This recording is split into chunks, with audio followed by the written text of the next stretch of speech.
चलो so good morning everyone, आगे बढ़ते हैं। तो एक बार रिवाइज करते हैं अपन ने क्या क्या पढ़ा है जीएसटी में। अपने लास्ट सेक्शन में बस इतना ही पढ़ा था कि जीएसटी क्यों लाया गया, मतलब व्हाई इंडियन जीएसटी। दो एकेडमिक रीजन थे, एक था to eliminate cascading effect and दूसरा था सिंप्लीफिकेशन ऑफ इनडायरेक्ट टैक्स। कौन सा कैस्केडिंग इफेक्ट एलिमिनेट करना था? ये वाला सेंट्रल के टैक्सेस एंड स्टेट के टैक्स, उसका क्रेडिट सेटअप नहीं होता। Within central there was no cascading effect. Within state there was no cascading effect. मतलब सेंट्रल के टैक्सेस सेंट्रल के सेट ऑफ होते हैं, स्टेट के सेट ऑफ होते हैं। क्रॉस सेट ऑफ होना क्या है? नहीं होता। तो वो अभी जीएसटी में होगा। मैंने एक वाउचर का एग्जांपल देता पूरे सर्कल का, बस अभी वो वैसे होगा, ठीक है।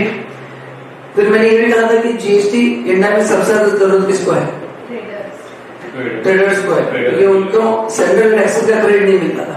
मैन्युफैक्चर को पहले भी इतना प्रॉब्लम नहीं था, अब भी इतना प्रॉब्लम, क्योंकि उनके इनपुट आउटपुट पे दोनों टैक्स थे, सेंट्रल और स्टेट के थे, इसलिए उनको क्रेडिट मिलता था। तो सबसे ज्यादा इंडिया में जो किसके ट्रेडर, जो मैक्सिमम बिजनेस में इंडिया में है, ठीक है। एंड दूसरा फिर मैं सर्विस प्रोवाइडर है, तीसरा मैन्युफैक्चर का छोटा सा फायदा मैं बताऊंगा आपको इस लेक्चर में। अभी ये जो मैं बताया ये एकेडमिक रीजन है। आप जानना चाहते हैं कि जीएसटी क्यों लाया गया एक्चुअली।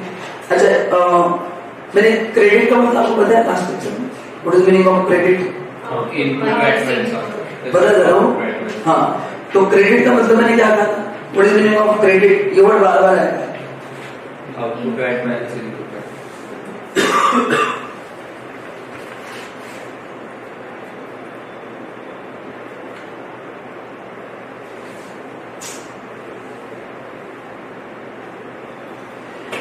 इनपुट टैक्स क्रेडिट क्या होता है? Output part minus input.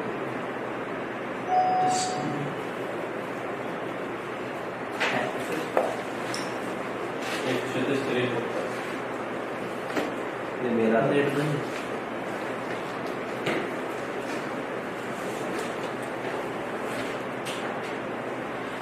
Adjusting input tax against output tax. Laptop को डॉक्टर भेजना पड़ेगा।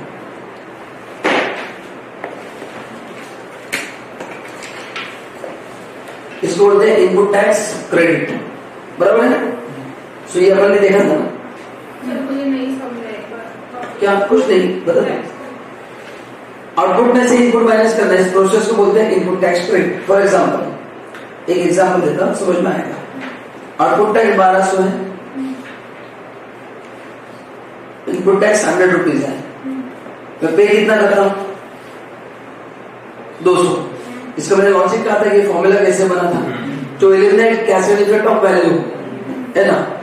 तो ये जो प्रोसेस है ना, इस प्रोसेस को बोलते हैं आईटीसी। सो एडजस्ट करना मतलब क्या? माइनस करना।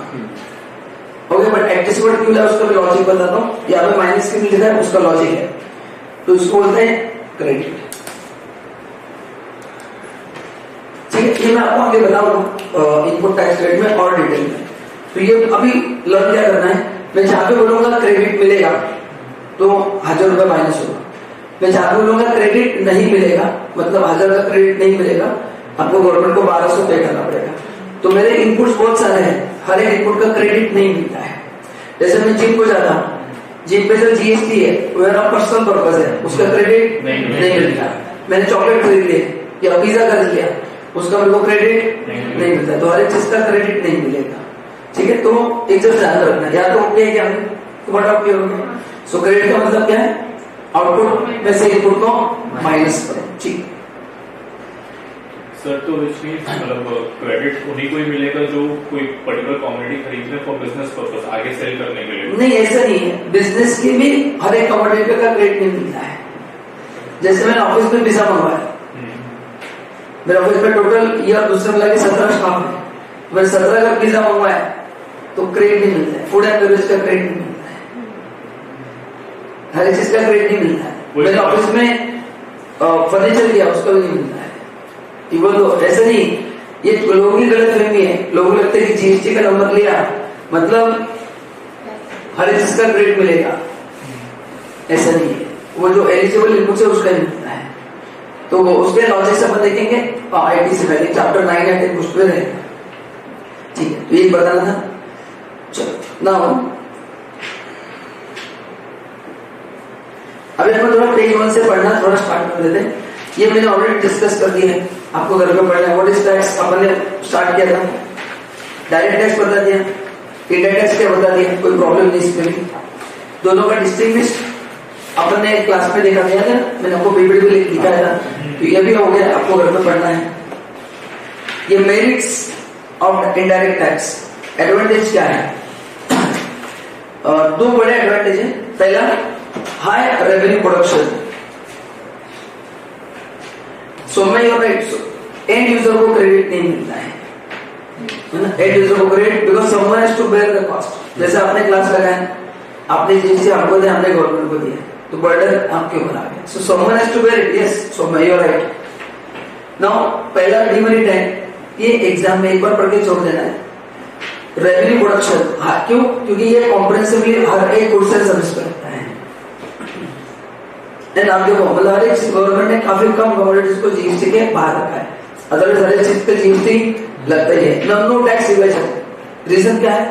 क्योंकि सामने लोगों को पता ही नहीं चलता कि उसने टैक्स दिया है। जैसे रोहित ने भी चॉकलेट परचेस किया, he paid 10, 20, 30 rupees, he didn't ask कि इसमें जीएसटी कितना है, उसने कहा कितने का, 10 रुपया, उसमें ऑलरेडी जीएसटी इंक्लूड रहता है। तो जीएसटी इज लाइक झापड़ बाय मिस्टर इंडिया लगता है, बट कितने माना समझता नहीं, इसलिए वो रिप्लाई नहीं कर सकते, इसमें इवेजन नहीं होता है। कन्वीनियंट है, कन्वीनियंट क्यों है? क्योंकि प्राइस में हिडन रहता है, कोई चोरी नहीं कर सकता, और हर एक आदमी प्रोडक्ट पास ऑन करता है, तो चोरी करने का सवाल नहीं है। ठीक है, इलास्टिसिटी का मतलब क्या है कि गवर्नमेंट अगर चाहता है कि किसी गुड्स का कंजम्पशन कम करना है तो टैक्स बढ़ा सकते हैं। जैसे टोबैको एंड टोबैको प्रोडक्ट पे जीएसटी भी और एक्साइज ड्यूटी भी है, मैं आपको पढ़ाने वाला हूँ अभी। आज से पर थोड़ा टेक्निकल लेवल पे एंटर करेंगे, अभी बेसिक ही चल रहा है, मैं आपको लेके जाऊंगा, कल पढ़ाऊंगा कॉन्स्टिट्यूशनल प्रोविजन जीएसटी के, तो उसमें बताऊंगा कि टोबैको एंड टोबैको प्रोडक्ट पे जीएसटी भी और एक्साइज ड्यूटी भी है। गवर्नमेंट चाहती है उसका प्रोडक्ट कंजम्पशन क्या हो, कम हो। तो इलास्टिसिटी क्योंकि गवर्नमेंट जो डीमेरिट गुड्स है 28% जीएसटी लगा ताकि उसका कंजम्पशन, या अभी नॉट डीमेरिट गुड्स बट बता, अच्छा कुछ लग्जरी चीजों में भी 28%, परफ्यूम्स वगैरह जो होते हैं भारी भारी, या कार, अगर हम 18 लाख का कार लेते हैं एग्जाम में देना, तो कम से कम 6-7 लाख रुपए गवर्नमेंट टैक्स पे लेके जाती है। आपके कार का मिनिमम 30 से 40% टैक्स गवर्नमेंट लेके जाती है। तो अगर हमने 10 लाख का गाड़ी लिया है तो गवर्नमेंट 3 लाख रुपए आराम से कमाती है, मिनिमम बता, by the all taxes not GST, road tax, ये टैक्स, वो टैक्स, मैं टैक्स की बात कर रहा हूँ। सो आरटीओ कुछ टैक्स देती है, मेरे तो टैक्स है ना, मैं तो एंड यूजर हूँ। तो अगर आप रोहित ने 20 लाख का गाड़ी लिया है तो कम से कम बोल रहा हूँ 6 लाख रुपए तो गवर्नमेंट लेके जाएगी। जीएसटी 18%, वो 3 लाख रुपए आरटीओ टैक्स जमा कर देते हैं, ये टैक्स, वो टैक्स, दुनिया भर के टैक्स लगाते हैं। जितनी महंगी गाड़ी टैक्स बढ़ता है, ऐसा है, यस। इसलिए कार लेते समय बहुत बड़ा फैक्टर है टैक्स का। लग्जरीज गाड़ी जो है 4 मीटर के ऊपर गई तो 1 इंच बढ़ गया तो टैक्स डायरेक्ट 18% हो जाता है। हाँ, फोर, इसलिए सब कार कॉम्पैक्ट 4 मीटर गाड़ी आती है, उसका रीजन है मिनी, मतलब कॉम्पैक्ट एसयूवी, हाँ वो 4 मीटर की बात है, वो उसका रीजन कार का नहीं है, जीएसटी का है। 4 मीटर के ऊपर 1 इंच हो गया, डायरेक्ट तुम्हारा टैक्स 10% से बढ़ जाता है। 20 लाख की गाड़ी डायरेक्ट टैक्स में से 30 लाख में। आदमी सोचते कि अगर 1 इंच एक्स्ट्रा मिलेगा उसका 10 लाख को एक्स्ट्रा देगा, मतलब ये हर एक की सोच है कि गाड़ी में कितना पैसा खर्च करना है। तो ये ठीक है। डिमेरिट्स मैंने बता दिया, रिग्रेसिव, व्हाट इज रिग्रेसिव मैंने बताया कि नहीं? बिस्किट का एग्जांपल दिया था ना, हाँ, कि वो सबके लिए सेम ही है। अनसर्टेनिटी कलेक्शन, हाँ अभी ये थोड़ा क्या है, गवर्नमेंट को पता नहीं चलता कि कितना कलेक्शन होगा, क्योंकि इनकम टैक्स में रिटर्न फाइल होते हैं, जीएसटी में रिटर्न फाइल होते हैं, बट अल्टीमेटली मैं आपसे कलेक्ट करके भरता हूँ। ठीक है, अभी अपना टिकट साइज बहुत बड़ा है, जैसे अभी मैं बता रहा हूँ कैसे जीएसटी में फ्रॉड होता है। जैसे रोहित ने चॉकलेट्स खरीदे, 1-1 रुपए खरीदे, है ना, अभी उसको जो पैसा लगाया गया है उसमें जीएसटी इंक्लूड होता है। अब ये बंदा क्या करता है, मैं आपको तो कैसे जीएसटी में फ्रॉड होते हैं मैक्सिमम, छोटे ट्रिपल साइज में बड़े फ्रॉड होते हैं। मेरा दुकान है ग्रोसरी शॉप का या चॉकलेट का, दवाई का दुकान है, दवाई का छोड़ दो उसमें मुश्किल है, बट इसमें तो हो सकता है ना। मैंने आपको चॉकलेट बेचे, मैंने दिन में 500 रुपए के चॉकलेट बेचे, जीएसटी तो कलेक्ट कर ली, ठीक है। अभी मैं नहीं बोलूंगा तो गवर्नमेंट को पता भी नहीं चलेगा, ना इनकम टैक्स पता चलेगा ना जीएसटी पता चलेगा, बट इतना आसान नहीं, क्योंकि जो कंपनी बेचती है रिकॉर्ड मेंटेन करती है कि भाई मैंने इस पार्ले कंपनी इसको इतने चॉकलेट बेचे, तो वो रिकॉर्ड क्रिएटेड भी है। तो मैं क्या करूंगा, मैं इस चीज को फेक बिल बना के दूंगा 500 रुपए का, क्योंकि उसको उसके टैक्स कम भरना है, तो उसको परचेस नहीं उसका, तो मेरा सेल हो गया उसका परचेस हो गया, मैं 500 से उसको मैंने फेक बिल लिया है, एक्चुअली सेल तो इसको किया है 500 में से 50 रुपए का जीएसटी वो पहले खा चुका हूं, क्योंकि उसने तो कैश नहीं दिया ना, तो 50 तो मेरे पास ऑलरेडी आ गया, वही 500 में इससे वापस चेक से लेता हूं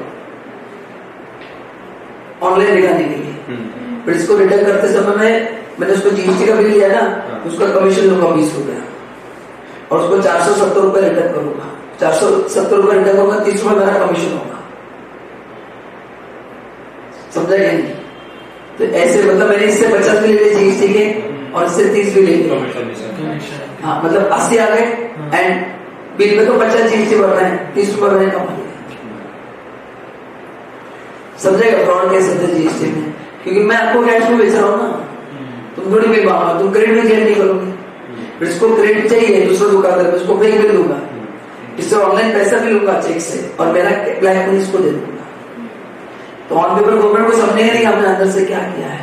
तो दिन पहले पैसा आपको ये चेक से पैसे दे देगा मेरे को 5 लाख रुपया कैश दे दो, और मैं उसको 470 कैश दे दूंगा, 30 रुपए मेरा कमीशन होगा बिल देने के लिए, क्योंकि उसको तो 50 का क्रेडिट मिलेगा, मेरा कमीशन और प्लस इससे 50 के वाला, क्योंकि इसको तो पता ही नहीं बेचारे को इसमें जीएसटी है, समझ में, इसलिए मैं सबको लग गया सब जगह पे क्या करना है। मेरे ऑफिस में तो रूल है, हमने लिखा है 1 रुपए कैश ले, हाँ मेरे ऑफिस में क्लाइंट को बोला है कि we don't accept single money cash, compulsory online, मतलब ट्रांसफर्स भी रहता है और सामने कोई कॉन्फिडेंस होता है कि भाई कुछ झूठ नहीं होगा, बड़े स्केल भी नहीं होता, छोटे स्केल पे ऐसे हो सकता है। तो एनीवे अनसर्टेनिटी है कि मतलब गवर्नमेंट के हाथ में कंट्रोल कम है, अभी रोहित मैंने जो सेल किया मैं कितना देखो मेरे हाथ में है, तो गवर्नमेंट प्रेडिक्ट करना थोड़ा मुश्किल हो जाता है, ऐसा है। सेविंग डिस्कस होता है क्योंकि जीएसटी का क्वांटम ज्यादा रहेगा तो कॉस्ट बढ़ता है, कॉस्ट बढ़ेगा तो खर्चा बढ़ेगा, खर्चा बढ़ेगा तो फिर सेविंग्स होगी, इन्फ्लेशन बढ़ता है, वही रीजन है। चलो तो ये ऊपर का जो वो यहाँ तक कुछ पढ़ने की जरूरत नहीं है, ये मतलब जैसे एक बार पढ़ना है, एक दो बार एक आधा क्वेश्चन आया तो आएगा, और अपन जितना जीएसटी पढ़ने वाले वो पढ़ने वाला भी आराम से लिख सकते, उसको अलग से प्रिपेयर करने की जरूरत नहीं है। तो मेरे हिसाब से आप पढ़ो मत, ये लॉजिक इंपॉर्टेंट था, ये इंपॉर्टेंट है, आगे नेक्स्ट टाइम जाएगा, बट आपको पता चलेगा कि मैं जो पढ़ा रहा हूँ क्यों पढ़ा रहा हूँ। आइए अभी यहाँ से हम थोड़ा थोड़ा एंटर करते हैं जीएसटी में, कौन से टैक्सेस जीएसटी में सब्सिट्यूट हुए हैं, सभी टैक्सेस जीएसटी में सब्सिट्यूट नहीं हुए हैं, ये एग्जाम में क्वेश्चन आता है 2-3 मार्क के लिए, ठीक है, इंपॉर्टेंट है। आए भी बात करूं, सेंट्रल का एक्साइज ड्यूटी मैं जितना बोल रहा हूं आप उतना ही करो, सर्विस टैक्स, काउंटरवैलिंग ड्यूटी मतलब सीवीडी, हाँ special edition duty of custom and CST.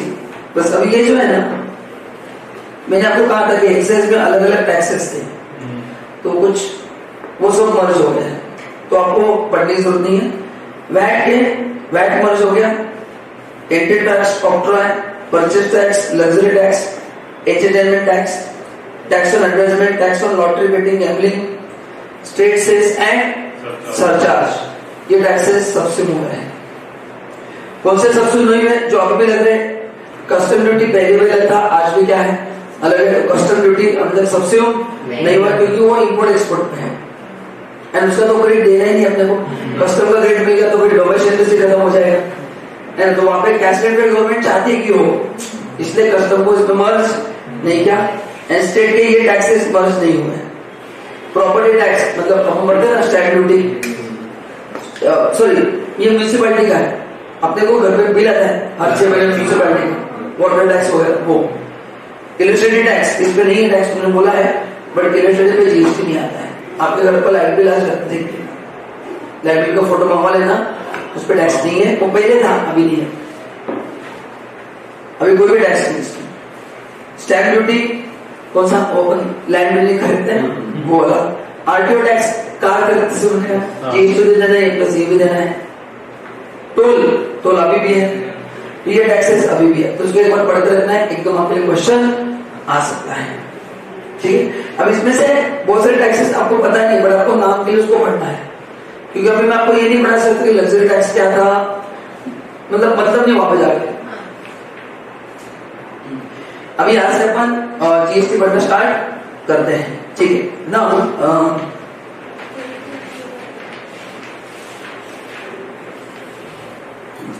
अभी जरा ध्यान से सुनना, आपके पास मैंने जितने भी आपको डायग्राम बताया ना, उसमें देखो अपन ने पैट का डिस्कशन किया, एक्साइज ड्यूटी का डिस्कशन किया, सर्विस टैक्स का डिस्कशन किया, सीएसटी का डिस्कशन करना बाकी है, अभी आज मैं करता हूँ। क्या डाउट है? इसमें 20 रुपीज मिला है, सौम्या चेक करो, वायर तुम्हारे दूसरे का है 20 रुपए कैसे मिला है मंथली? हाँ बोले मेरा 20 रुपए मिला है सर, सोलार पैनल लगा होगा वैसे रहे 140 मिलियन है क्या? हाँ अभी ध्यान से सुनना, पहले आपको बताता हूँ सेंट्रल सेल्स टैक्स जो है, सुनो इसका टैक्स सेंट्रल गवर्नमेंट ने फिक्स किया है, बट रेवेन्यू स्टेट गवर्नमेंट का है। तो पहले आपको इसका लॉजिक बता दो, ऐसा क्वेश्चन, नाम central sales tax, revenue state का। अच्छा सीएसटी कब लगता है, मैंने लेक्चर 1 में कहा था, मैं तो वापस बता रहा हूँ। When is the movement between two states, मतलब अगर महाराष्ट्र से गुड्स आंध्र प्रदेश जा रहे हैं एग्जाम्पल, या एनी स्टेट, तो सीएसटी लगता था। अभी प्रॉब्लम क्या होता है, सीएसटी बता रहा हूँ, अभी महाराष्ट्र से गुड्स जा रहे हैं आंध्र प्रदेश, इसमें इश्यू ये हुआ था, दोनों स्टेट में झगड़ा, who will collect the tax. Maharashtra का कहना था कि भाई मूवमेंट मेरे स्टेट से स्टार्ट हो रहा है, इसलिए से ट्रांजेक्शन कंप्लीट हो पा रहा है, हम टैक्स देंगे। आंध्र प्रदेश बोला नहीं भाई, कंप्लीट तो हमारे स्टेट में हो रहा है, हम टैक्स देंगे, क्योंकि मूवमेंट एक स्टेट में कमेंस हुआ है, एक स्टेट में कंप्लीट हुआ है, जब तो दोनों स्टेट नहीं देंगे उसका ट्रांजेक्शन हो ही नहीं पाएगा। अभी दोनों में झगड़ा हो रहा था कि कौन लगाएगा सीएसटी, एक तो आता है कि दोनों लगाएंगे, कि बोला मैं भी लगाऊंगा मैं भी लगाऊंगा, फिर क्या मुश्किल हो जाएगा ना। गवर्नमेंट ने कहा कि तुम दोनों लगाओगे, हम डिसाइड करेंगे कौन टैक्स लगाएगा, इसलिए उसका नाम रखा गया सीएसटी। तो सेंट्रल सेल्स टैक्स गवर्नमेंट को एंटर करना पड़ा कि भाई तुम दोनों झगड़ा मत करो, हम डिसाइड करेंगे ये टैक्स किसको मिलेगा, समझा? एंड ऐसे डिसाइड हुआ ये स्टेट जिस स्टेट से मूवमेंट उनको मिलेगा।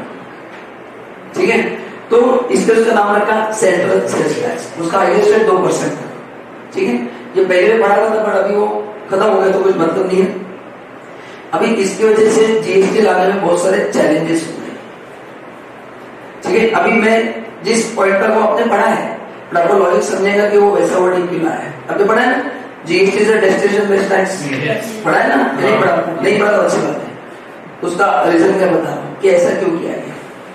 अगर हमें सुना रहेगा ना कि GST is a consumption based tax, GST is अ क्यों, नॉट बिकॉज हाइड्रोजन बढ़ा है, जहाँ एंड होता है वो क्यों? वहाँ पे क्योंकि ये वाला कंफ्यूजन हाँ, तो देखो लॉजिक क्या है। अभी यहाँ पे क्या होता था, जैसे महाराष्ट्र से मैंने गुड्स सेल किए आंध्र प्रदेश, 1 लाख का गुड्स का वैल्यू है 2 लाख रुपए, 2,000 रुपए से 2%। अब ये गुड्स यहाँ पे जाएंगे, ये रेवेन्यू किसका है?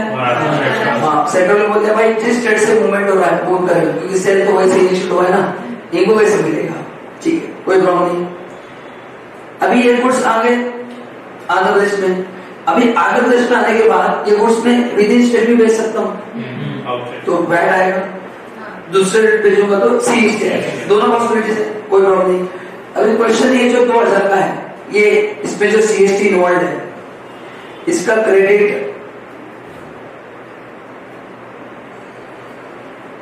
नहीं मिलता था, इसका क्रेडिट क्यों नहीं देते थे? अरे वो स्टेट क्या बोलता आंध्र प्रदेश, भाई तूने 2000 किसको दिया है, उसका क्रेडिट क्यों दिया?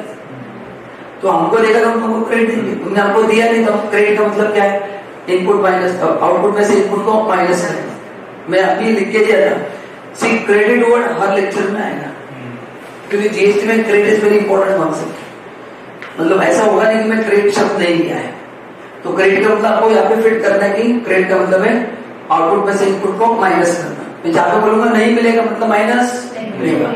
अभी पी ने बोला ठीक है क्रेडिट मत दो, मेरा क्या जाता है पास ऑन, पी को क्या फर्क पड़ता है, वो क्या बोलेगा मरेगा, वो इंडिविजुअल मरेगा। तो फिर वो 1,02,000 पे वैट लगाएगा तो सीएसटी लगाएगा, तो उससे क्या होगा कैश क्रेडिट बढ़ेगा। करेक्ट। फिर जीएसटी लेने का पर्पज इससे नहीं होगा, तो फिर अब इसका सोल्यूशन क्या निकालेंगे, इसलिए जीएसटी को डेस्टिनेशन बेस किया गया। अभी गवर्नमेंट ने क्या बोला, अच्छा ये प्रॉब्लम कैसे सॉल्व करेंगे, ये रेवेन्यू यहाँ पे शिफ्ट कर दिया। अभी ये रेवेन्यू अगर यहाँ पे शिफ्ट कर दिया तो 2,000 किसको मिलेंगे, फिर वो क्रेडिट देंगे कि नहीं, इसलिए जीएसटी डेस्टिनेशन बेस किया गया। That was the whole concept why it was made destination. ये तो आपको पता है कि डेस्टिनेशन मतलब जहां पे गुड्स कंज्यूम होंगे, जहां पे सर्विस कंज्यूम होगा, उस स्टेट को रेवेन्यू मिलेगा। But why, because of the CST issue, क्योंकि सीएसटी पहले स्टेट को मिलता था जहां से गुड्स का मूवमेंट स्टार्ट होता है, तो इस वजह से जीएसटी लाने में बहुत तकलीफ होती है। वैट का प्रॉब्लम नहीं था, एक्साइज का प्रॉब्लम नहीं था, सर्विस टैक्स, इसको कैसे सॉल्व करेंगे, तो जो सॉल्व, अच्छा अगर क्रेडिट नहीं दिया तो फिर आगे जीएसटी का पर्पस खत्म हो जाएगा। इसलिए जीएसटी को क्या किया गया, डेस्टिनेशन बेस्ड टैक्स किया गया। ऑनलाइन समझा आपको लॉजिक कि क्या, क्योंकि वो सेंटेंस में पढ़ने वाला जीएसटी से डेस्टिनेशन बेस्ड टैक्स, उसका लॉजिक याद है, ठीक है। अच्छा ये कैसे पता चलेगा, कौन डिसाइड करेगा, इसके लिए चैप्टर है प्लेस ऑफ सप्लाई जो मैं आपको पढ़ाने वाला हूँ। ये चैप्टर पढ़ने के बाद उसके लिए तो पीओएस का आएगा। प्लेस ऑफ सप्लाई में डिसाइड होता है कि सप्लायर कहाँ पे, रिसिपिएंट कहाँ पे, यानी दोनों के लोकेशन पे डिसाइड होता है फिर ये कौन सा सप्लाई है।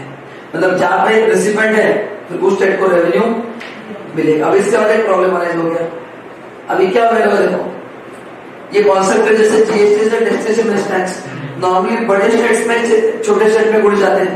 महाराष्ट्र बहुत बड़ा स्टेट है, इंडिया के जीडीपी में 15% कॉन्ट्रीब्यूशन महाराष्ट्र का है। यूपी के बाद मतलब दो ही बड़े स्टेट्स, मतलब मैं बात कर रहा हूँ जीडीपी। हाँ वैसे तो ज्योग्राफिकली बाकी बड़े नहीं, आई डोंट नो, बट फाइनेंस के पॉइंट ऑफ से तो भी क्या होगा, बड़े स्टेट से जब छोटे स्टेट पर रेवेन्यू जाएगा नुकसान महाराष्ट्र गवर्नमेंट को होगा।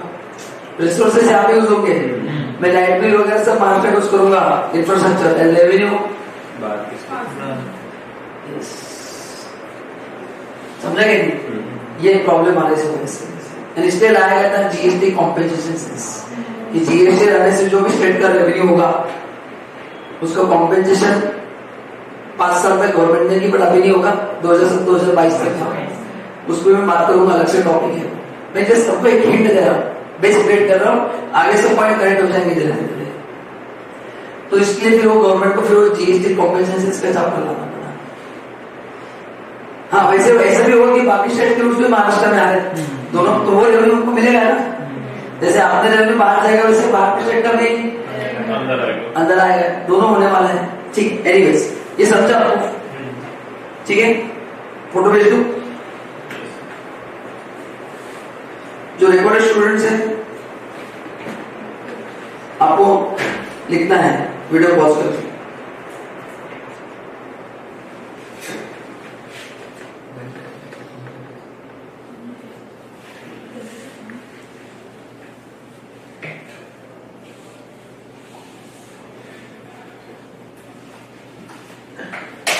मैं कहाँ पे जाता हूँ,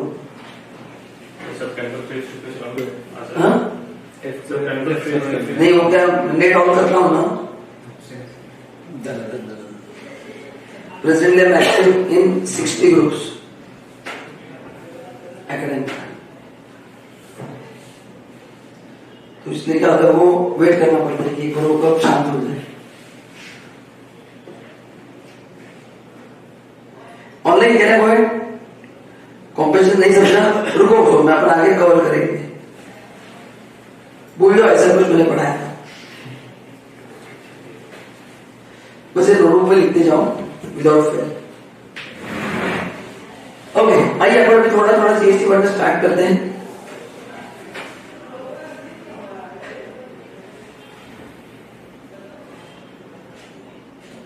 हाँ yes Harsh you are right. Introduction of GST is a very significant step in the field of indirect tax reform. Reform क्यों बोला है? मल्टीपल टैक्सेस हट गए, वन नेशन वन टैक्स हो गया, फेयर कॉम्पिटिशन हो गया. पहले क्या होता था, जिस स्टेट में गुड्स सस्ते मिलते थे मैं वहां से गुड्स खरीद के लाता था, वो सब बंद हो गया. अभी ये रिमोट मैं पूरे इंडिया में कहीं भी खरीदूं. So now no competition based on tax rate. In pre-GST regime, there was multiplicity of indirect tax. अपन ने पढ़ा है. The central excise duty and service tax levied by central government, while VAT and entry tax levied by state government, and moreover ये अपन ने लिखा है देखो, there was cascade effect of tax on tax at various stage of credit. मैंने आपको जो diagram बताया था पहला वाला वही लिखा. As credit of taxes levied by one government was not applicable against the central और स्टेट का क्रेडिट नहीं मिलता सेट ऑफ, क्योंकि दोनों अलग अलग स्टेट के है ना, ऐसा है. Tax levied by one government was not available against the payment of tax levied by other. मतलब क्या है, जरा ध्यान से सुनना. पहले क्या होता था, central excise duty service tax उसका क्रेडिट उसके अगेंस्ट मिलता था. ये क्रॉस भी मिलता था. कैसे मिलता था? सॉरी, इसका आईटीसी मिलता था, कोई प्रॉब्लम नहीं था. ये इनपुट है क्योंकि दोनों किसके रेवेन्यू है, सेंट्रल गवर्नमेंट के. स्टेट की भी प्रॉब्लम नहीं था. ये सर्विस टैक्स है. अभी लिखता हूं वैट. वैट के अगेंस्ट वैट का क्रेडिट मिलता था. तो within state there was no cascading effect, within central there was no. Problem होता था ये दोनों जब साथ में आते थे तब प्रॉब्लम होता था, क्योंकि सेंट्रल और स्टेट का क्रेडिट अब भी जीएसटी में वैसे ही है, बट ज्यादा इसमें कुछ फर्क नहीं हुआ है. मैं आपको बताता हूँ उसमें. ठीक है. GST is a huge reform for Indian tax, the likes of which country has not seen post independence. Very true. GST will simplify the Indian taxation. Yes, कैसे सिंप्लीफाई?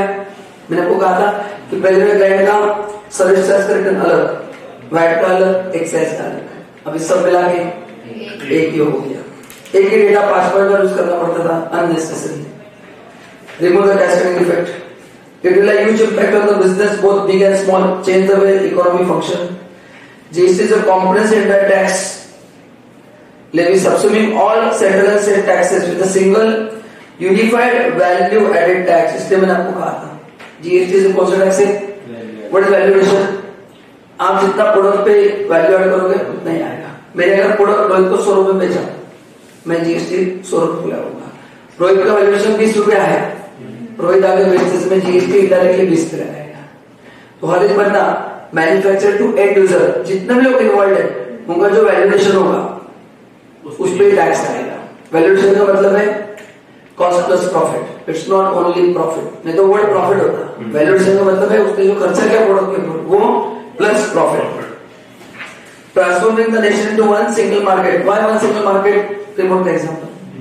ये रिमोट आप कहीं भी लो, रेट के बेसिस पे competition, quality के basis पे होगा.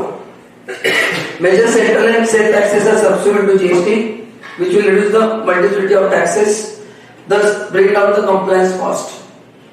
With the burden of CST phase out. कौन सा burden? Cascading effect. कैसे phase out हो गया? वो डायरेक्टली डेस्टिनेशन बेस कर दिया ना, तो बर्डन खत्म हो गया. ठीक है. Now genesis of GST in India, ये भी बस एक बार पढ़ के रखना है. तो 2004 में कैलकल कमेटी ने रेकमेंड किया था national GST. What was national GST? पूरे इंडिया पे एक ही जीएसटी लगाया जाएगा, national GST. Okay, right now we have central GST, CGST है, एजीएसटी या फिर आईजीएसटी है. वैसे नहीं, सेंट्रल लेवल पे टैक्स रेट होगा एंड फिर सेंट्रल क्या करेगा? सब स्टेट को पैसा देगा. स्टेट देगा कि नहीं? जैसे अभी एनडीए गवर्नमेंट है, तो अगर ऐसा होता तो जहां पे एनडीए की सत्ता है obviously that state will get more and quick revenue. And जहां पे एनडीए की सत्ता नहीं है वो रेवेन्यू पास हो जल्दी सेट का कि नहीं. ये मॉडल में हम काम नहीं करेंगे. बाकी कंट्री में चल जाएगा, इंडिया में नहीं चलेगा, बिकॉज स्टेट ने कहा हमको सेंट्रल भरोसा नहीं है. खत्म बात. तो मैं बता दूंगा। फिर Shri P Chidambaram is the one of the brilliant finance minister. सबसे बाकी मतलब बाकी बहुत सारे, बट इन्होंने जो चेंजेस किए एक्साइज में वगैरह बहुत चोरी चोरी काम कर दिया। मतलब इफ यू आस्क मी, मतलब 2000 से मैं इस फील्ड में हूं,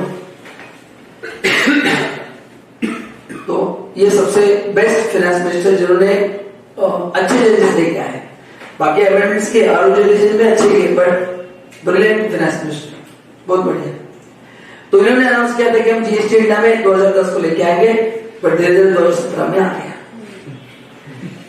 कांग्रेस क्यों लेके भाई, उनकी मिलीजुली सरकार थी, वन साइडेड वो ये नहीं कर पाए थे। बट मोदी जी का एडवांटेज क्या हुआ, 2014 में जीत गया ना, उस समय 22 स्टेट्स उनके तरफ थे, तो कोई था ही नहीं, वन साइडेड थे उस समय वो, इसलिए उनके लिए पॉसिबल जीएसटी था। अभी आज करके देखा जीएसटी लॉ कुछ नया अभी पॉसिबल है, क्योंकि काफी जगह पे हार रहे थे। तो 2014 में मोदी जी की हवा भी थी, तो इसलिए 17 में कोई नहीं था, कौन था, पूरा तो वन साइडेड इंडिया पार्टी ना, वन साइडेड थी। अभी बाद में थोड़ा ये गया हो गया, अभी थोड़ा प्रॉब्लमेटिक फेज में है, इतना आसान नहीं रहेगा जितना 2017 was one sided. It will be tough fight, specially आम आदमी पार्टी बहुत अच्छा था, पंजाब में, दिल्ली में काफी बीजेपी आ रही, वन साइडेड है कि नहीं, मतलब मेरे हिसाब से तो वन साइडेड है। अभी गुजरात देखते क्या होता है, गुजरात में नहीं हो पाएगा, गुजरात में नहीं हो पाएगा, वो बीजेपी चल रही ऐसा है, तो इसलिए उनके लिए पॉसिबल हुआ। अच्छा ना, इंडिया का कॉन्स्टिट्यूशन बना है 1950 में, है ना।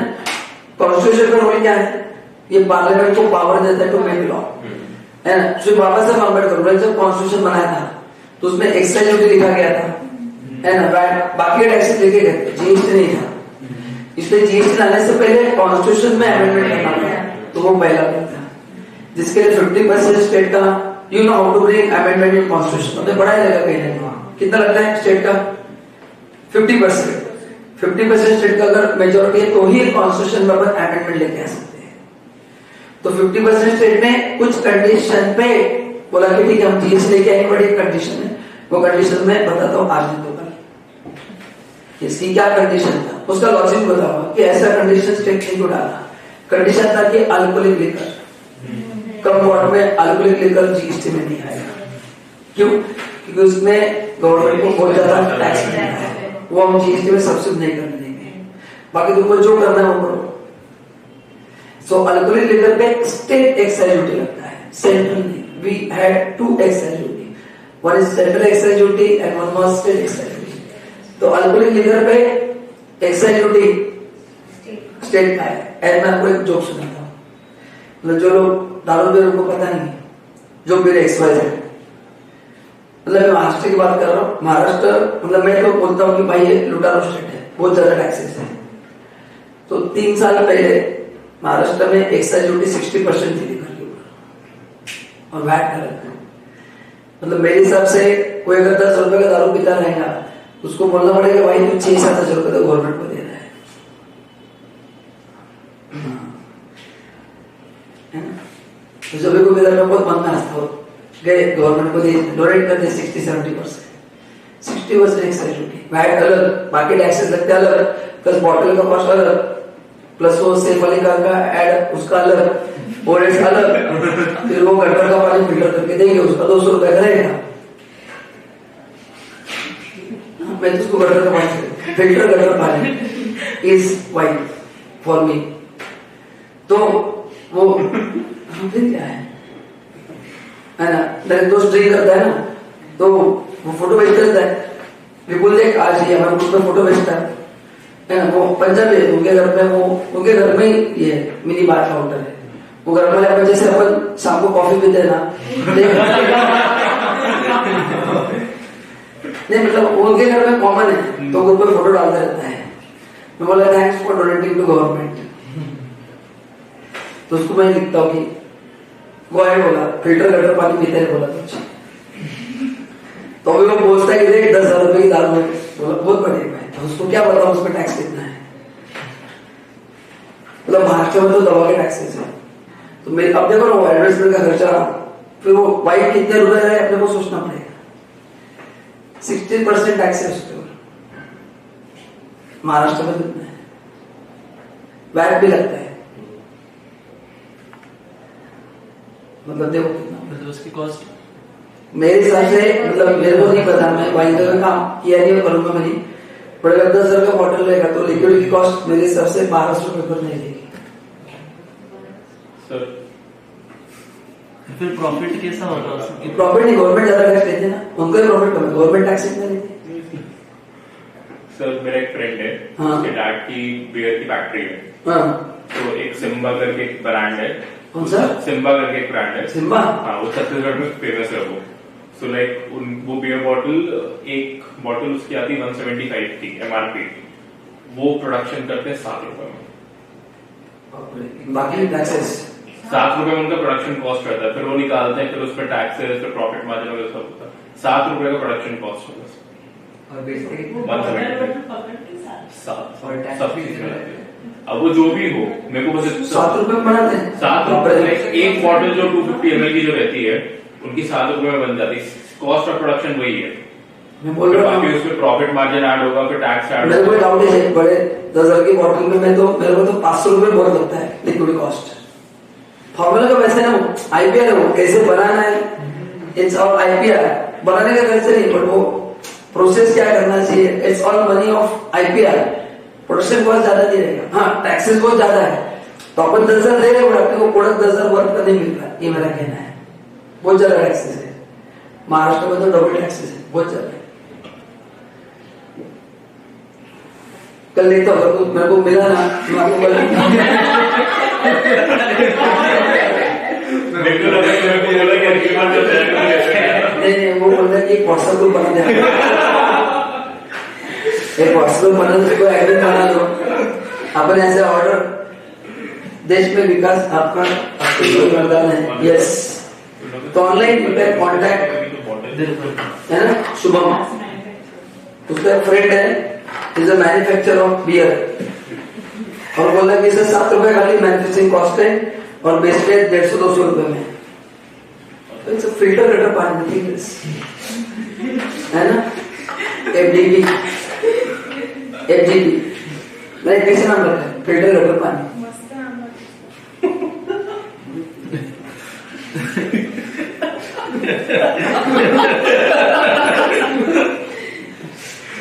अभी नेक्स्ट टाइम अगर आप में से कोई पी रहा है तो वो सोचेगा कि मैं कितना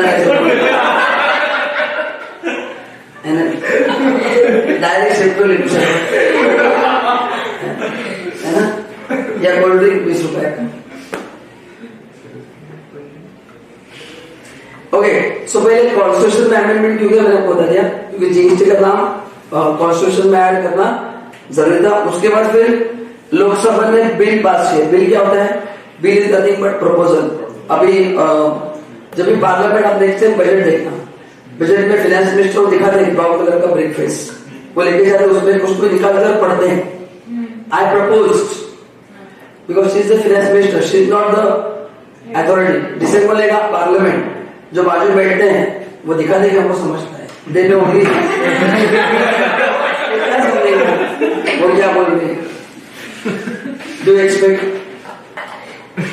लगता है वो समझेगा फाइनेंशियल कैलकुलेशन, खाली वो क्या लगता है ना, बजा देगा, they know only this much. ऐसा मेरा स्ट्रॉन्ग बिलीव है। सर सही है ये आई डाउट कि उसमें से कितने लोगों को समझता है कि वो क्या बोल रही है, एक बार स्पेशल इंग्लिश में बोलती है, मतलब वो मेजर प्रॉब्लम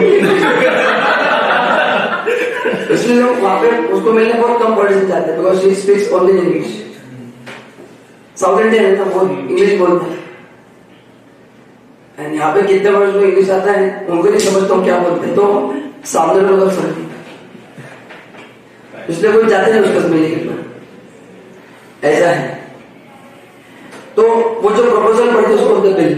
बिल का मतलब है proposal kept in the parliament, and वो पास होने का वो एक्ट बन जाता है। मतलब कोई भी लॉ, मतलब नॉट ओनली मेरा law, any law in India, जो प्रपोजल उसको बोलते हैं बिल, या और एक बोर्ड है कोड, अपने शायद सुना रहेगा, फाइनेंस कोड कैसा रहेगा, ऐसे टीवी में दिखाते हैं आपका फाइनेंस बिल कैसा रहेगा। नेक्स्ट टाइम बजट देखना फरवरी में, 1 फरवरी को बजट होता है ना, उसके लिए टीवी पे आना लगता है, ऐसा ब्राउन कलर का ब्रेकफास्ट दिखाते हैं, तो टीवी पे आता है कि कैसा रहेगा आपका फाइनेंस बिल, अभी जो उसको ही नहीं पता रहता बड़ा कुछ तो बोलता है। करेक्ट। तो ये बिल लोकसभा ने पास कर दिया। अच्छा, लोकसभा राज्यसभा क्या आपको पता है? कंफर्म? जो डिस्कशन करते थे। एनीवन बोलिए। तो लोकसभा ने पास किया, बिल समझ में आ गया, तो प्रपोजल रखा गया कि ऐसे ऐसे जीएसटी लाया जाएगा। फिर लोकसभा ने मंजूर दी 6 मई को, राज्यसभा ने दी 3 अगस्त को। तो लोकसभा राज्यसभा होता क्या बेसिकली? एनीवन? लोकसभा मतलब जिनको वोट करके सिलेक्ट करके देते हैं वो सब होते हैं लोकसभा में। एंड राज्यसभा होते हैं इलेक्टेड मेंबर्स। राज्यसभा को होते हैं इलेक्टेड मेंबर्स।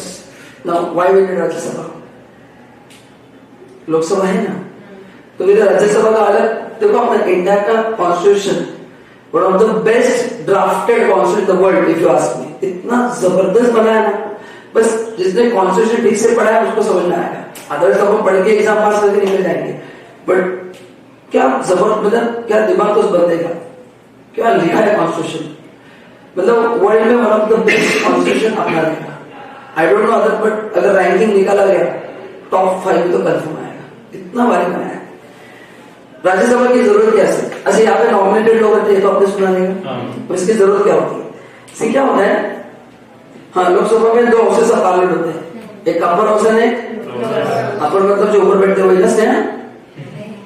ऐसा कुछ नहीं होता। हाँ, ये थिएटर नहीं है, बालकनी है, नहीं ऐसा कुछ नहीं। ओके, ठीक है। अभी क्या होता है, जैसे अभी इंडिया में एनडीए की सरकार है, ठीक है ना, तो लोकसभा में उनके काफी सारे लोग रहेंगे।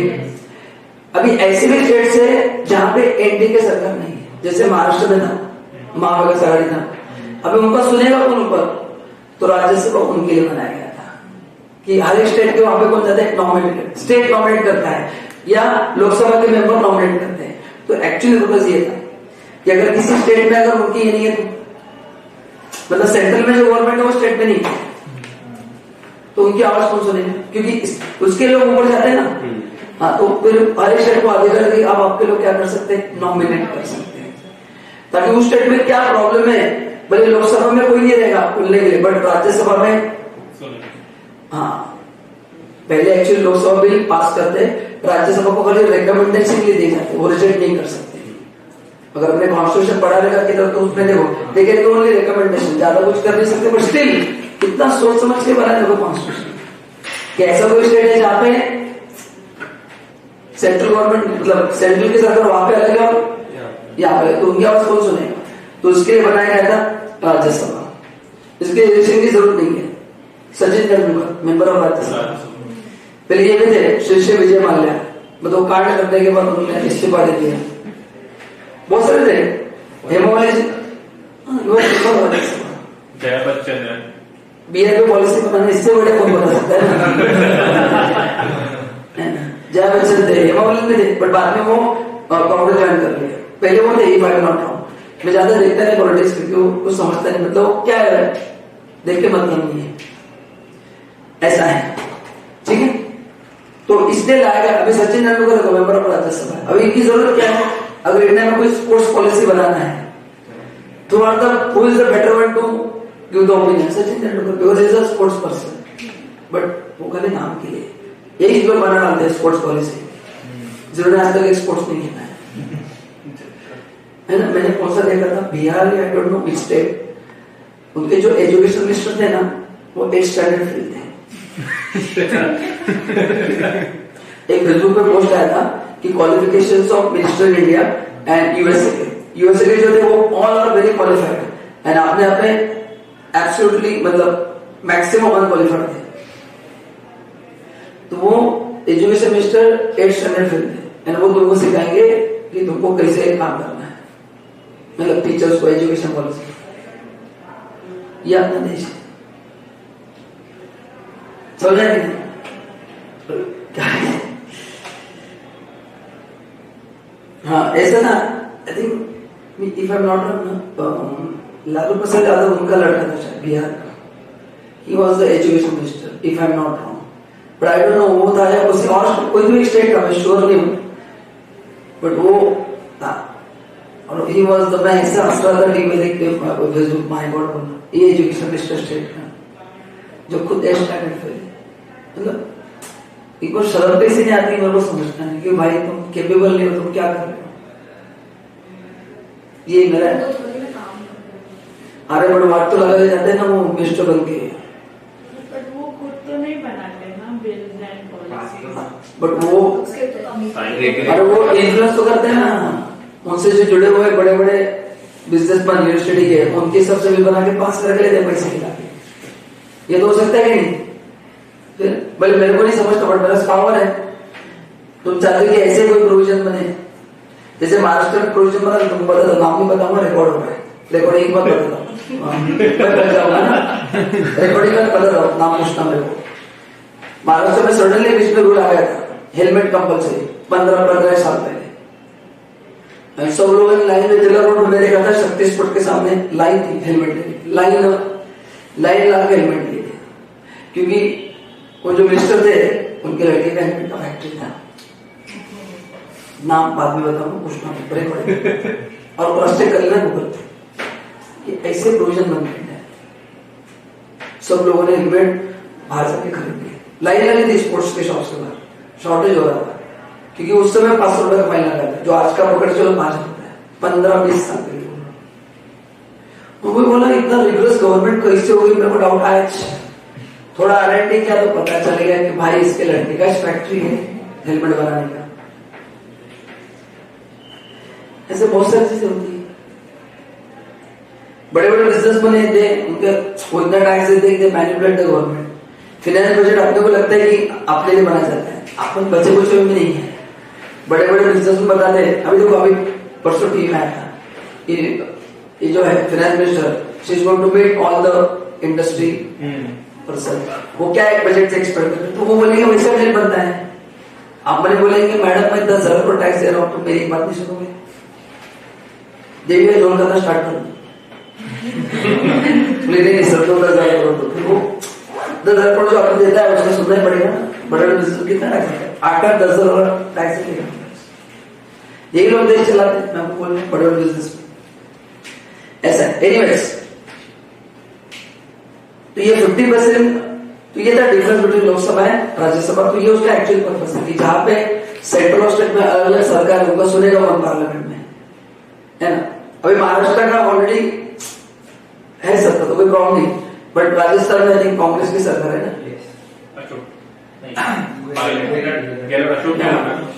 तो ऐसा होता है फिर प्रॉब्लम, बट इसलिए वो एक्चुअली बनाया गया था। एनीवेज, अपने को उसमें नहीं घुसना है कॉन्स्टिट्यूशन में। नहीं, सचिन पायलट नहीं बने अशोक, हाँ वो तो उनका झगड़ा चला गया कौन बनेगा ना, टीवी में देखा है। बोला अगर कोई नहीं तो मैं वो बोला, मतलब subsequent to ratification of bill by more than 50% of state, फिर प्रेसिडेंट का एसेंट मिला। मैंने कहा था कि कॉन्स्टिट्यूशन में अगर अमेंडमेंट लाना है तो 50% का चाहिए, ठीक है। फिर 27 मार्च को ये सभी बिल वापस लोकसभा में लाए गए। कौन से? CGST, RGST, हाँ ये लोकसभा में लाए गए। फिर लोकसभा ने बिल 29 मार्च को पास किए। 12 अप्रैल को प्रेसिडेंट का एसेंट हुआ एंड गवर्नमेंट ने सब प्रिपरेशन करके वेबसाइट बना के 1 जुलाई से GST का इम्प्लीमेंट अक्रॉस इंडिया कर दिया। France was the first country to adopt GST 1954। अपन ज्यादा नहीं, ओनली 63 इयर्स लेट है and as of now around 160 countries में GST लगाया गया है, ठीक है। यस, तो ये जस्ट एक बार पढ़ के रखना, इस पे कोई क्वेश्चन एक्सपेक्टेड नहीं, बट नॉलेज के लिए पढ़ के रखना। अभी यहाँ से सब प्रॉपर पढ़ना है, यहाँ से ऑफिशियली अपन GST स्टार्ट करना है। बेस रेडी हो गया अपना। कॉन्सेप्ट ऑफ GST इज बोले मैंने पढ़ाया कि ना, वैल्यू टैक्स मतलब क्या है। मैन्युफैक्चरर से कंज्यूमर, हर एक वेंडर बोलो, डिस्ट्रीब्यूटर, डीलर, जो भी इसमें इन्वॉल्व है, उसका जितना खर्चा किया है तो उस पर क्या लगाएगा GST, ताकि कहीं पे भी कैस्केड इफेक्ट नहीं होगा। Is this clear? Yes Ritika, next time और डिसीजन नहीं बनना है, मेरा तो फिक्स ही ऑलरेडी। यस सर, जो आप बोल रहे हैं ना लालू प्रसाद यादव का बेटा Tejashwi Yadav 9th class fail था और वो डेप्यूटी CM है, वो एजुकेशन मिनिस्टर है। नहीं, फिर मैंने फेसबुक पे पढ़ा था, फिर वो अलग रहेंगे। अच्छा, वो डेप्यूटी CM है क्या? अभी और इसके पहले वो मिनिस्टर ऑफ हेल्थ से भी आया। सिर्फ मानना पड़ेगा ना, नसीब ले गया है लोग, और अपन इतना पढ़ रहे स्टूडेंट अपने मार रहे हैं, कैसे मतलब भेदभाव नहीं, एक बार उनको तो ये एग्जाम हमको ही दे दो ना, फिर हमारी तकलीफ समझ में आएगी। जीएसटी से डेस्टिनेशन टैक्स मैंने आपको ऑलरेडी पढ़ा दिया, जिस स्टेट में गुड्स कंज्यूम होगा या सर्विस उस स्टेट को रेवेन्यू मिलेगा। GST of comprehensive and continuing chain of tax credit from producer point service point. Okay, मतलब क्या है कंटिन्यू चेन का मतलब क्या है, स्टार्ट टू एंड हर एक को क्रेडिट मिलेगा। स्टार्ट टू एंड क्या होगा, हर एक को क्रेडिट मिलेगा, कोई प्रॉब्लम नहीं होगा।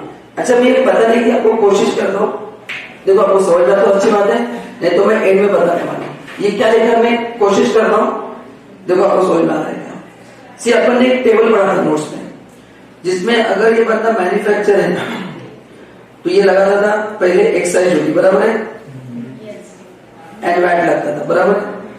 फिर आता था होलसेलर बोलो, डीलर बोलो, यस वॉट एवर नाम दो, रिटेलर एंड कंज्यूमर।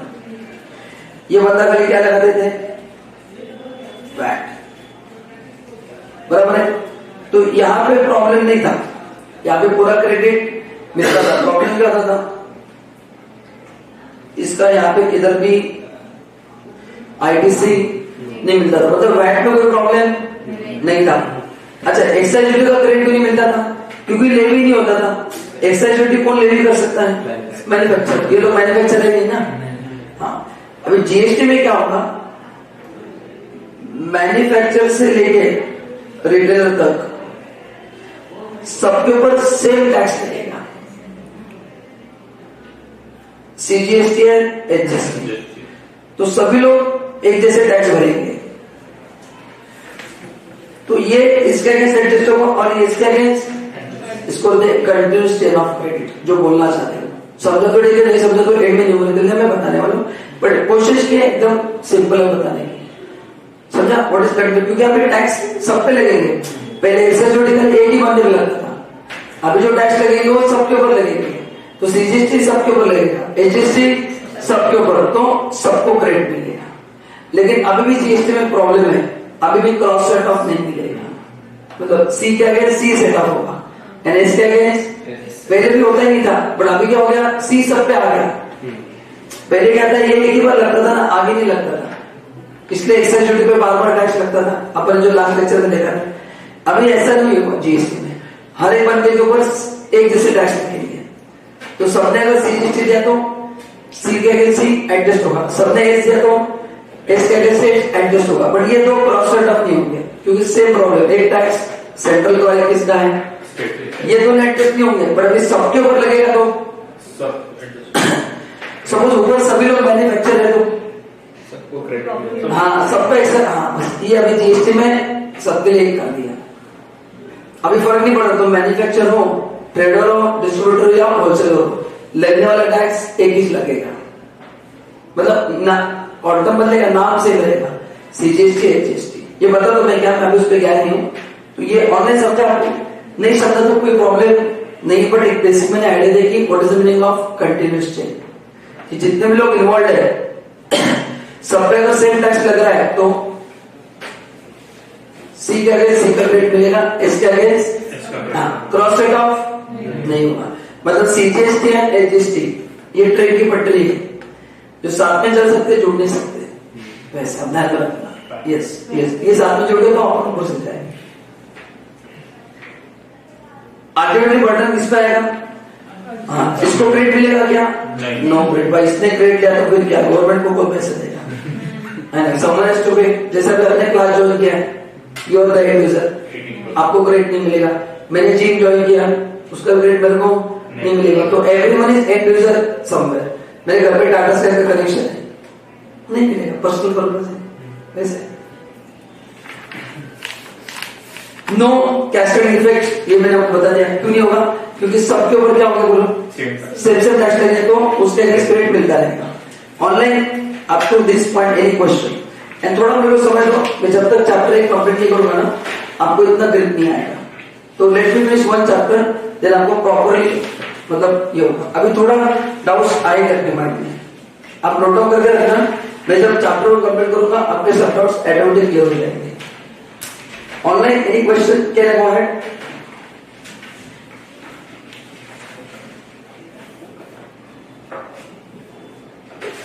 तो जैसे आपने बोला GST is a destination based tax, और जैसे बहुत सारी सर्विसेज ऐसी होती है जो अपन बाहर एक्सपोर्ट करते हैं, हाँ, तो उस पे जीएसटी कौन पे करेगा?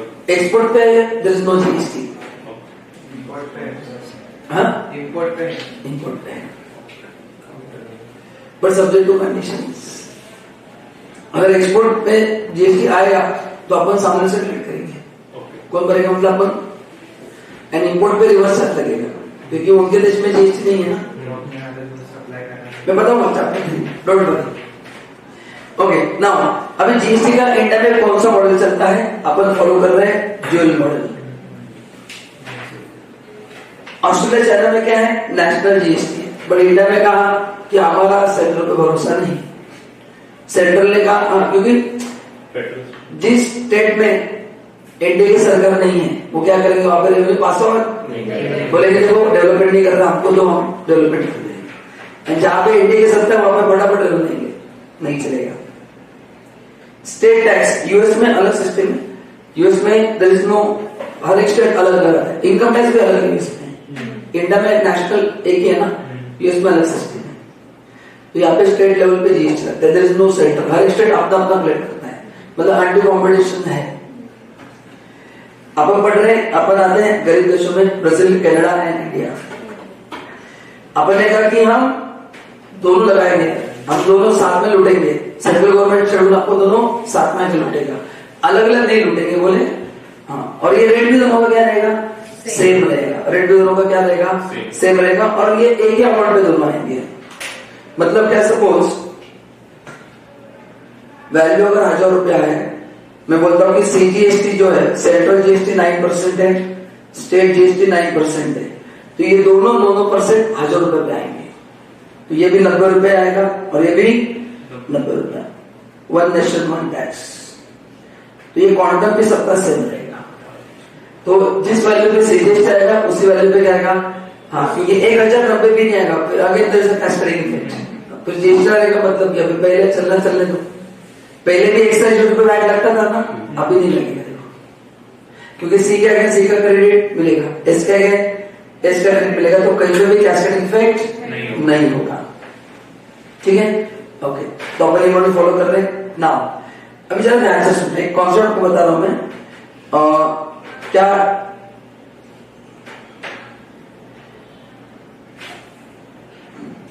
अभी देखो, बिफोर जीएसटी क्या था?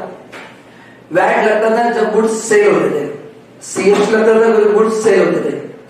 सर्विस टैक्स लगता था जब मैं सर्विस क्लाइंट को प्रोवाइड करता था, स्टूडेंट को पढ़ा करता था. एक्साइज ड्यूटी लगता था जब मैं गुड्स, मतलब लेवी के जो इवेंट्स थे वो अलग अलग थे. लेवी के इवेंट्स क्या थे? मतलब वैट एंड सीएसटी तभी लगेगा when there is a sale. Government ने ये हटा के वर्ल्ड लैंड सप्लाई. जीएसटी में लेवी किसके ऊपर है? सप्लाई के ऊपर है. गवर्नमेंट ने 4 वर्ड्स उड़ा दिए, बोले तुम चोरी करते हो. अभी कैसे चोरी मैं आपको बताता हूँ. थ्योरेटिकल लेवल पे पढ़ाता हूँ आपको.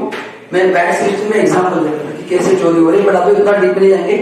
क्या होगा ना, एक एग्जाम्पल देता हूँ. सप्लाई का मतलब क्या है? गवर्नमेंट ने कहा कि ये गुड्स यहाँ से आपका कहना बात करता हूँ, हम उसको सप्लाई मानेंगे. फिर वो बाय वे ऑफ सेल हो या ब्रांच ट्रांसफर हो. यहाँ पे क्या होता था? वैट सीएसटी ब्रांच ट्रांसफर पे नहीं लगता था. बट जीएसटी में वैसे नहीं होगा. उन्होंने बोला कि सप्लाई हो गया ना, बात करता हूँ, जीएसटी आएगा. अभी क्यों सर मैं तो ब्रांच ट्रांसफर कर रहा हूँ सर. क्या होता था? वैट सिस्टम में ना ब्रांच ट्रांसफर करके लोग झोल करते थे, है ना. मैं ब्रांच को ट्रांसफर करके वहां से भेजता था तो वहां पे झोल होते थे. एंड ब्रांच ट्रांसफर में वैट नहीं लगता था क्योंकि सेल नहीं हो रहा है ना. हाँ, एक्साइज ड्यूटी में डेफिनेशन था मैन्युफैक्चरिंग का. आप बहुत लकी हो कि आप एक्साइज ड्यूटी नहीं पढ़ रहे हो. It was very challenging act. और इसमें कॉन्सेप्ट था मैन्युफैक्चरिंग. वो पढ़ाने के मेरे को 8 घंटे लगते थे. ये एक मैन्युफैक्चरिंग वर्ड पे 20,000 केस हुआ है. What is manufacturing? बहुत बड़ा, 8 घंटे लगते थे पढ़ाने के लिए. तो इसमें भी 5,000. तो अगर मेरा प्रोडक्ट मैन्युफैक्चर नहीं था एज पर एक्साइज, मैं एक्साइज ड्यूटी नहीं दूंगा. सर्विस में डिफाइन किया था. Service means any activity for consideration. 4 part में डेफिनेशन दिया था. उसमें अगर मैंने एक्टिविटी नहीं बैठ रहा तो मैं सर्विस टैक्स नहीं देता था। तो गवर्नमेंट ने 6 मार दिया, बोला अभी ये कुछ भी नहीं होगा, the moment there is a supply हम जीएसटी लेवी करेंगे, बात खत्म। तो जो लोग ऐसे लूपहोल निकाल के चोरी करते थे, क्या लूपहोल निकालते थे, गुड्स बेचते तो थे बट दे मेक श्योर कि वो सेल के डेफिनेशन फिट ना हो, सर्विस देते तो थे बट दे मेक श्योर कि it doesn't fit into definition of service manufacturing and चोरी करते थे। तो उनको पकड़ के गवर्नमेंट ने ऐसा 6 मारा है कि अभी कोई चांस नहीं है, क्योंकि अभी ब्रांच ट्रांसफर को भी हम नहीं छोड़ेंगे, ठीक है। बट हर एक ब्रांच ट्रांसफर पे जीएसटी नहीं आता है। मैं आपको चैप्टर 3 में पढ़ाऊंगा सप्लाई में कि कौन से ब्रांच ट्रांसफर पे जीएसटी आता है और कौन से, इसमें एक एग्जांपल क्या कि क्यों हटाया जाए, क्या लॉजिक है सर कि जीएसटी सप्लाई पे क्यों लगता है। इट्स नॉट कि मैं पढ़ा रहा हूं, गवर्नमेंट की सोच है। तो अभी ये कुछ देखते नहीं गवर्नमेंट, सेल मैन्युफैक्चर कुछ भी नहीं। तो ये लोग चोरी करते थे, इस डेफिनेशन से बाहर निकालते थे बराबर। सर्विस का मतलब क्या है, एबीसीडी ना, तो मैं सर्विस ऐसे फिट करूंगा जो एबीसीडी में आएगा इसमें, नो सर्विस टैक्स। बोलोगे सर देखो सर्विस पे बैठ ही नहीं रहा है, गवर्नमेंट कुछ नहीं कर पाती थी क्योंकि लॉ में लिखा है। तो गवर्नमेंट को पता था कि लोग चोरी कर रहे हैं, पकड़ नहीं पा रहे थे। जीएसटी लाते समय हर एक का बदला गवर्नमेंट ले लिया है, अभी चोरी करके दिया। उन्होंने बोला हमको नहीं पता सेल सर्विस, सप्लाई हुआ ना बात खत्म, सप्लाई को पढ़ेंगे, सप्लाई हुआ तो जीएसटी आएगा, उसमें ब्रांच ट्रांसफर को भी कवर किया है। सप्लाई फ्री में होता है तो भी जीएसटी आता है, क्योंकि सेल में कंडीशन था कंसिडरेशन होना चाहिए, बोले फुकट में तो भी जीएसटी आएगा, हाँ फ्री में है तो भी जीएसटी आता है। मैं आपको बताऊंगा एग्जाम्पल कि सप्लाई अगर फुकट में हुआ है तो भी जीएसटी आता है, तो भी जीएसटी आता है। तो ये सब सोच समझ के गवर्नमेंट ने काम किया है। फ्री में तो किस अमाउंट 0 रेटेड सप्लाई नहीं, फ्री में उसका वैल्यूएशन रूल्स करेंगे। जैसे एग्जांपल मेरा ऑफिस का पुराना ऑफिस था, उसका फर्नीचर का मैंने क्रेडिट लिया था जीएसटी का। जब मैंने ऑफिस में आ गया तो पुराना फर्नीचर मैंने जूस वाले को गिफ्ट कर दिया, तो उसमें मैंने जीएसटी बनाया, क्योंकि मैंने सब नया फर्नीचर किया। तो फर्नीचर काम कर देता मेरे बिल्डिंग में एक अच्छा था जूस वाला, बोला तो लेके जा सब फर्नीचर फ्री में ऐसे, बट उसका मैंने क्रेडिट लिया था ना, तो मैंने वो जीएसटी भरना पड़ा उसका। तो ये बताओ उसका लॉजिक है, मैं बताऊंगा सप्लाई में। मतलब एक्चुअली आपको सप्लाई और जो जीएसटी का बेस है ना 3 चैप्टर के बाद समझ में आएगा, 3 चैप्टर होगा कि एग्जैक्टली कैसे काम करता है वो जीएसटी। एंड फिर चैप्टर 4, 5, 6 नेक्स्ट लेवल चैप्टर है, बहुत बड़ा चैप्टर है। तो मतलब specially up to composition scheme अगर आप इंडेक्स देखेंगे ना, तो कंपोजिशन स्कीम में एक बार आपको पहुंच गया ना, वो होने के बाद आप काफी मतलब नॉलेज आप काफी अच्छे से होना है ना। कंपोजिशन स्कीम चैप्टर 6, हाँ 6 या 5 जो भी है, हाँ वो सोच समझ के बनाया है, कनेक्टेड है वो प्रोविजन। मॉडल रिसर्च होगा, मॉडल है ना बैरेट के हिसाब से बनाते हैं, तो मॉडल रिसर्च गया तो तुम करेक्ट नहीं कर पाओगे। तुम मेरा सीक्वेंस पढ़ लेना एंड फिर मॉडल पढ़ना, तो समझेगा कि वो कैसे बनाया उन्होंने। मतलब जिस बच्चे ने क्लास के वो पढ़ पाएगा बट कुछ सेल्फ स्टडी करता है वो लिंक ही नहीं कर पाएगा, क्योंकि वो बैरेट सेक्शन के हिसाब से ना सेक्शन 2, 3, 4 वैसे पढ़ा हुआ तो पागल हो जाओगे। तो मैंने उसको सब मिक्स मैच करके पूरे सेक्शन सॉर्टिंग करके पढ़ा है। ऐसा है कस्टम में अपना लाइन से जा सकते कि वो बराबर है, जीएसटी में नहीं जा सकते, प्रॉब्लम हो जाएगा। ठीक है, तो ये जीएसटी किस पे लगता है बोलो, अरे बोलो जीएसटी किस पे लगता है, सब लॉजिक समझा। सिर्फ चारों वर्ड क्यों हटा दिया, ये लोग चोरी करते थे। ठीक है, अभी चोरी कैसे होता है बस मैं आपको बताऊंगा नहीं, क्योंकि प्रॉब्लम हो जाएगा।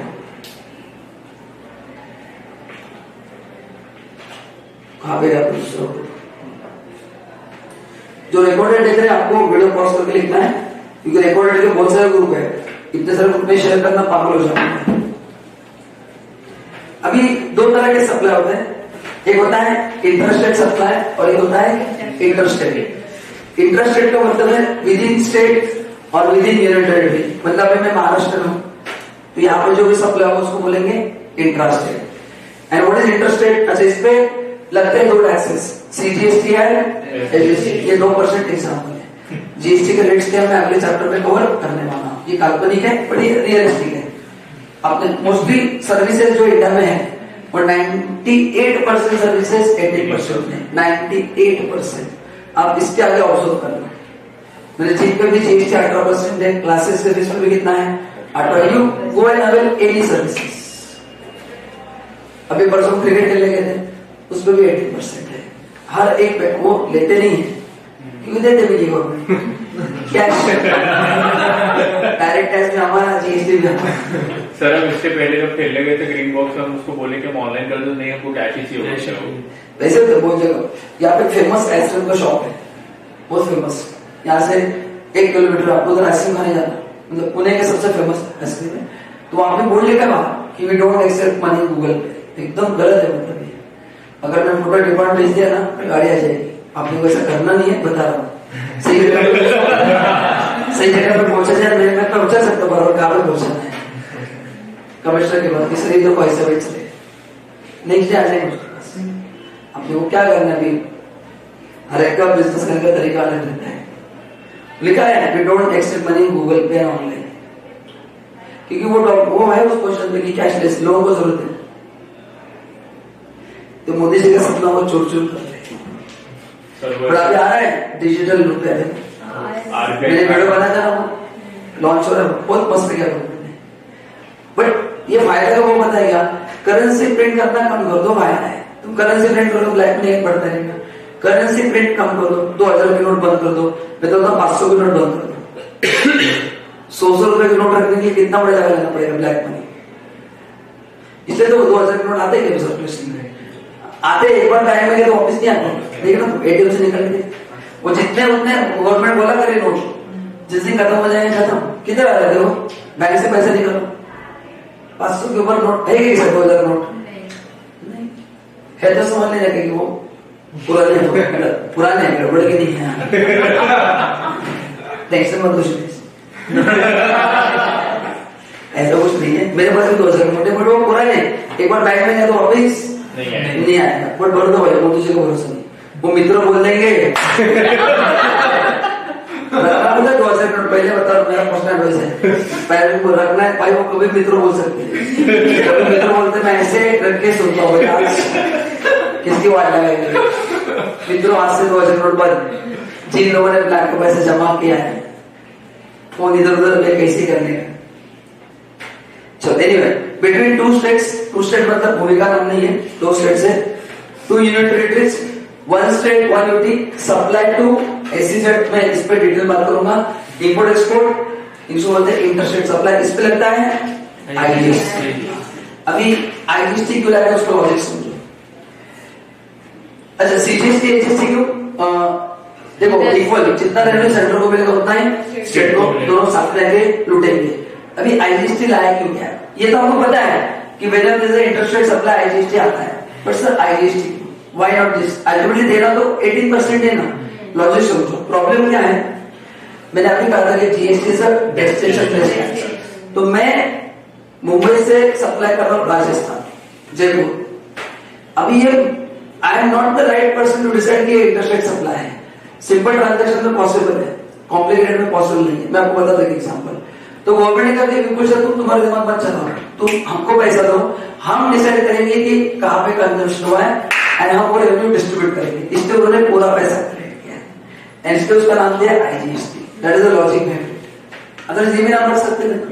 Ultimately total of CGST and HST है, तो why name was for IGST, क्योंकि this was the problem. Who will decide कि कंजम्पशन कहाँ पे हुआ है। अच्छा सिंपल ट्रांजेक्शन में मैं लगा सकता हूँ, जैसे मैं गुड्स पुणे से जयपुर भेज रहा हूँ, तो मेरी कॉस्ट वहीं पे कंज्यूम होने वाला है। Simple transaction won't have any issue. अभी मैं आपको एक एग्जांपल देता हूँ। मेरा एक दोस्त है जो इंदौर में रहता है, ठीक है, मैं पुणे में हूँ। मैंने मेरी गाड़ी राजस्थान में उसको बेची और पैसा इंदौर से आया। अभी बताओ कौन सा ट्रांजेक्शन। मैं पढ़ाने वाला आपको प्लेस ऑफ सप्लाई में, बट मैं आपको एग्जाम्पल दे रहा हूँ। क्या दे रहा हूँ, एग्जाम्पल दे रहा हूँ। ये इसमें प्रॉब्लम आता है। Simple transaction anyone can identify, but ऐसे अभी इसमें आप कंफ्यूज हो गए कि नहीं, आपको आंसर आएगा मैं पढ़ाने के बाद प्लेस ऑफ सप्लाई, पर सोचना पड़ेगा कि क्या आएगा। क्योंकि दोस्त मेरे इंदौर में है, मैंने गाड़ी उसके भाई को बेची है राजस्थान में, गाड़ी पुणे में चाहिए और कॉम्प्लीट कर दिया। सत्यानाश। गवर्नमेंट का तुम दिमाग मतलब हमें दिमाग लगाने के लिए तो हमको चुपचाप पैसा दो, इसलिए IGST लाया गया। That was the entire thought process behind IGST। Any question sir? तो IGST में सेंट्रल करेक्टर क्या है, स्टेटमेंट डिस्ट्रीब्यूट, हाँ वो डिस्ट्रीब्यूशन कैसे हुआ वो भी मैं आपको पढ़ाने वाला हूँ। अगर सिलेबस में चैप्टर तो अपन पढ़ने वाले हैं, ठीक है। तो आप जीएसटी की टेंशन मत लो, मैं आपको जो पढ़ा रहा हूँ, आप जिस ऑफिस में काम करेंगे आप 5-6 लोगों को पढ़ा के करेंगे। अभी पर्सनल एक स्टूडेंट का ये मिला, मैंने इंस्टा पे शेयर किया था, मेरा स्टोरी देख लेना, उसको 8 वाई में जॉब मिला है, उसको 2 महीने में एप्रिसिएशन मिला कि तुम्हारा जीएसटी का वर्क बहुत स्ट्रॉन्ग है। उसने बोला सर आपकी वजह से, बोले मेरे सीनियर से मेरे को ज्यादा हो, मैंने इंस्टा स्टोरी पे शेयर किया, चेक कर सकते हैं, उसको 8 वाई में जॉब मिला है। तो सीए हाँ, तो उसने वो मेरे को ये भेजा था, मेरे इंस्टा स्टोरी पे अभी गया रहेगा, मैं ग्रुप पे भेजता हूँ उसका। तो उसको ये वैसे लेटर ऑफ एप्रिसिएशन मिला है कि you have got excellent knowledge in GST. तो उसने कहा सर आपकी वजह से, बोला बहुत बढ़िया। एनीवे, तो आप टेंशन मत लो जीएसटी का।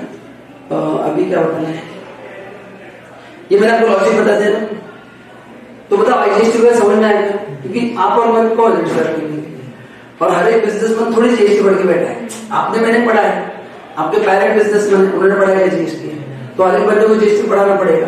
वैसा होगा तो अच्छा होगा, फिर मैं हेलीकॉप्टर बुक करूंगा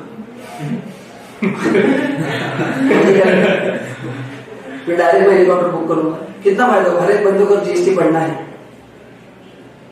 उसके बाद कितना लॉस होगा, सबको आएगा तो फिर क्या तो कमाई इतना लेंगे, नहीं बोलो, कम्प्लेस नहीं कर पाएंगे ना, कम्प्लेस में डिग्री रखते हैं, डिग्री मेरे पास है ना।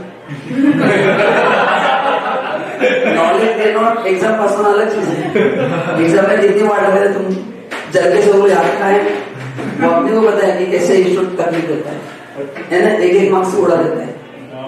मतलब उसको फाइल में 199 दिए थे, दोनों ग्रुप में 199 एक मार्क्स उड़ा देता, एक मार्क्स। वो 8 दिन डिप्रेशन में रो रहा था, बोला मैं नहीं करूंगा मुझे कोर्स, बोले कोई फेल होने का तकलीफ नहीं, 170 दो, 199 पे क्या फेल कर दो, वो दूर। मेरा भी सर 198 तक होता है। गलत है कि ऐसा मत, मैं तो रिक्वेस्ट है भाई तुम फेल करो आपको 160 दो, बट मैं इससे मतलब ऐसे दिया और छीन लिया, हाँ फिर क्या है, गलत है। और डिप्रेशन में गलत, वो 8 दिन रो रहा था, 8 दिन किया उसने, बाद में पास हो गया अलग बात है, बट स्टिल गलत ही समझता, मेरे को गलत लगता है। भाई तुम फेल करो, उसका काम नहीं पड़े से 1-2 मार्क्स मत उड़ा, इतना बच्चा मेहनत करके जाता है और तुम क्या कर रहे हो। एक तो ऑलरेडी पेपर 8 जगह निकालते हो, कहाँ से क्या आएगा भरोसा नहीं, सीए वाले तो बहुत ऐसा करते हैं, सस्पेंस रखते हो, मतलब बच्चा प्रेशर में रहता है तक, रिजल्ट जब तक नहीं आएगा तब तक बीपी ऊपर। ओके, नाउ आइए थोड़ा नोट्स पढ़ते हैं।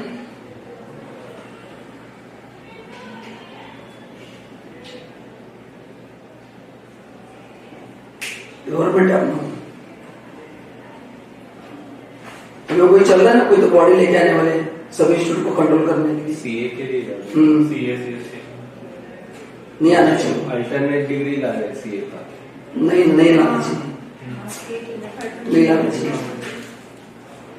सर एक्चुअली उनको तीनों इंस्टीट्यूट का प्रॉफिट दिख रहा है ना, प्रॉफिट नहीं, वो कंट्रोल निकाल देना है, प्रॉफिट नहीं, उनको कंट्रोल निकाल देना है।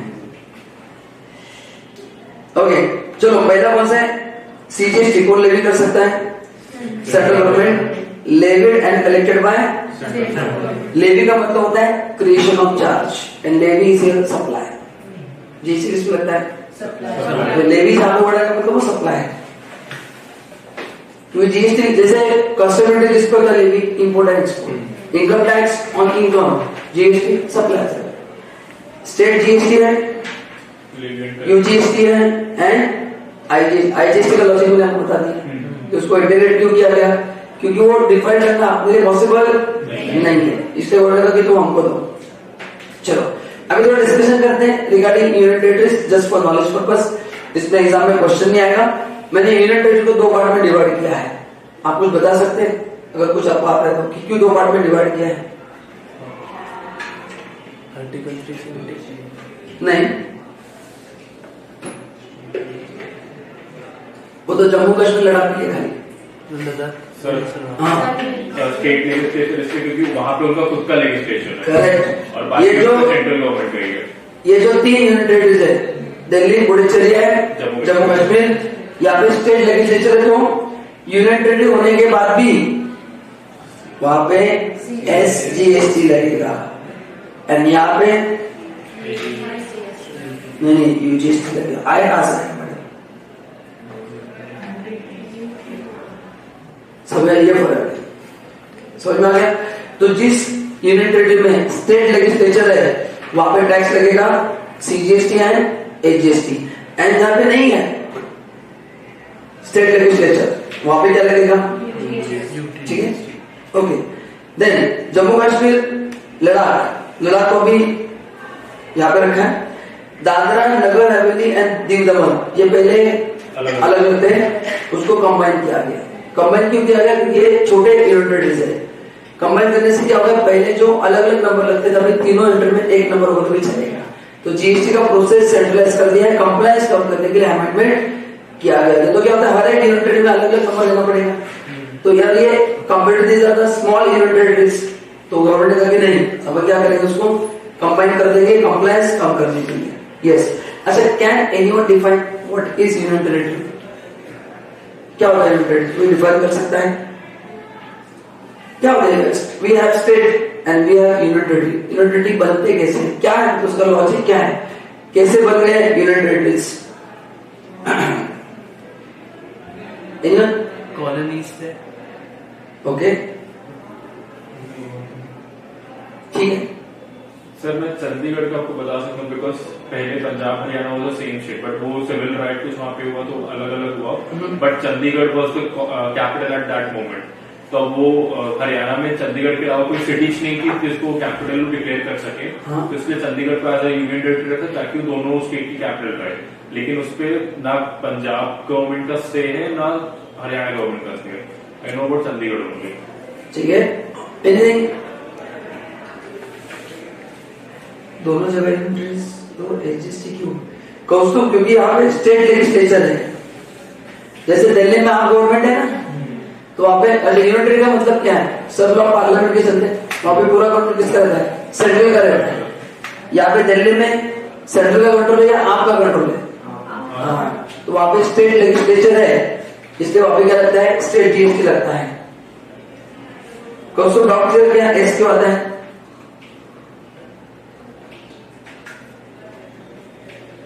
अभी यूनियन टेरिटरी बनते कैसे, आज मैं आपको होमवर्क दे रहा हूँ, थोड़ा घर पे रिसर्च करना कि यूनियन टेरिटरी, जैसे उसने एक पॉइंट बताया कैसे बनते। देखो अभी अंडमान निकोबार जो है ना, वो इंडिया के मैप से कनेक्टेड नहीं है, मिस्टर पानी है ना, इंडिया का मैप देखना, वो कनेक्टेड नहीं, आइलैंड अलग है, फिर भी इंडिया का पार्ट माना गया है। तो आप जरा रिसर्च कर सकते हो कि यूनियन टेरिटरी कैसे बन गए। काफी बार ऐसा भी हुआ है कि दो स्टेट बन गए, बीच में का जो एरिया है they have to define as a union territory. तो एकेडमिक आप गूगल पे सर्च करोगे, आपको ये मिलेगा कि ऐसे छोटे टेरिटरीज की कोई स्टेट उसको कंट्रोल नहीं करना चाहता था, बिग स्मॉलर वन, इसलिए उसका कंट्रोल किसके पास दिया गया, सेंट्रल के पास दिया गया। पॉपुलेशन भी बहुत कम है। हाँ, तो इसलिए वो बनाए गए यूनियन टेरिटरीज, क्योंकि यहाँ पे स्टेट लेजिस्लेशन फॉर्म करना पॉसिबल नहीं है, छोटा है। तो ये रीजन आपको ऑनलाइन मिल जाएगा, इसलिए गवर्नमेंट ने, मतलब कोई इसको कंट्रोल करने के लिए रेडी नहीं था, बिग स्मॉल, जैसे उसने कहा वो भी रीजन हो सकते हैं। तो उसके अलग अलग रीजन है कि यूनिट्स क्यों बनाए गए। ओके, नाउ अभी how to decide location of supply and place of supply, ये मैंने आपको बता दिया। अगर सेम स्टेट में है तो क्या मानेंगे, अलग स्टेट में तो ये आपको पता ही है, ठीक है। नाउ देखो अभी मैंने आपको बताया था कि सप्लाई वर्ड क्यों लाया गया, एक एग्जाम्पल देखो, intrastate stock transfer is taxable only when entity has more than one registration in one state. मतलब क्या ध्यान से सुनना, मेरा महाराष्ट्र में एक ही रजिस्टर नंबर है, उसके अंदर मेरे कितने भी ब्रांचेस हो, उसको ब्रांच ट्रांसफर माना जाएगा, उस पर GST नहीं आएगा, क्योंकि दोनों ब्रांच नंबर एक ही है ना। बट अगर मैंने एक ही स्टेट में 2-3 नंबर लिए हैं एंड उसमें अगर ट्रांसफर होता है विदाउट कंसेशन होगा तो उस पर GST आएगा। तो 2 GST नंबर अगर है तो उस ब्रांच ट्रांसफर पे GST आता है। अगर GST नंबर एक ही है तो उस पर नहीं आएगा, सेम है तो ऊपर कैसे आएगा ना, एंड बराबर उसका क्रेडिट भी मिलता है, क्योंकि सप्लाई में वो आता है, बट जो रिसीविंग ब्रांच है उसको क्रेडिट भी मिलता है। कोई प्रॉब्लम, मतलब वहां पे लॉस ऑफ रेवेन्यू नहीं है। बट पहले जो चोरी होती थी ना, गवर्नमेंट को कंट्रोल करना चाहती थी, बस इसलिए गवर्नमेंट का हम पैसे टैक्स लेंगे बट तेरे को क्रेडिट भी देंगे, तो कुछ डरने की बात नहीं है सर। हाँ, अगर एक ही बिजनेस एक ही रजिस्ट्रेशन नंबर हाँ। 2 ब्रांचेस है तो जो ट्रांसफर होगा उसको सप्लाई मानेंगे कि नहीं मानेंगे? उसको सप्लाई नहीं मानेंगे, उसको ब्रांच ट्रांसफर मानेंगे, नो जीएसटी। अगर जीएसटी नंबर सेम है तो, एंड जीएसटी नंबर अलग अलग है तो बिजनेस सेम हो या अलग अलग हो, सप्लाई माना जाएगा। देखो for example, factory located in Tamil Nadu, warehouse also located in same state, however registered separately under GST. बोलो, मतलब मेरा फैक्ट्री तमिलनाडु में ही है एंड वेयरहाउस भी तमिलनाडु में है, बट फैक्ट्री और वेयरहाउस का मैंने अलग अलग रजिस्ट्रेशन करना है। इंट्रास्टेट सप्लाई, ये इंटरेस्टेड तो होगा, बट जीएसटी आएगा कि नहीं आएगा वो क्वेश्चन। हाँ, जीएसटी आएगा। तो ये ब्रांच ट्रांसफर है, जीएसटी आएगा। एंड सेकंड बोलो जरा, देखो सेकंड कब नहीं आएगा।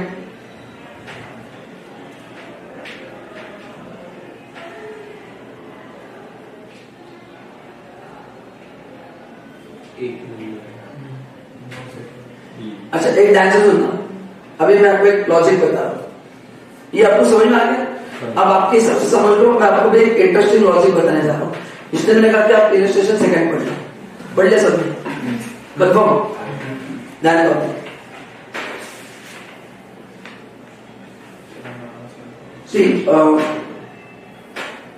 जीएसटी नंबर जो है ना, या एक ले सकते हैं या मोर देन वन ले सकते हैं। सो विद इन स्टेट जो होता है, विद इन स्टेट आपके पास दो ऑप्शन है, या तो आप सिंगल नंबर रख सकते हैं या मोर देन वन, है ना? अगर सिंगल नंबर है तो जो ब्रांच ट्रांसफर होगा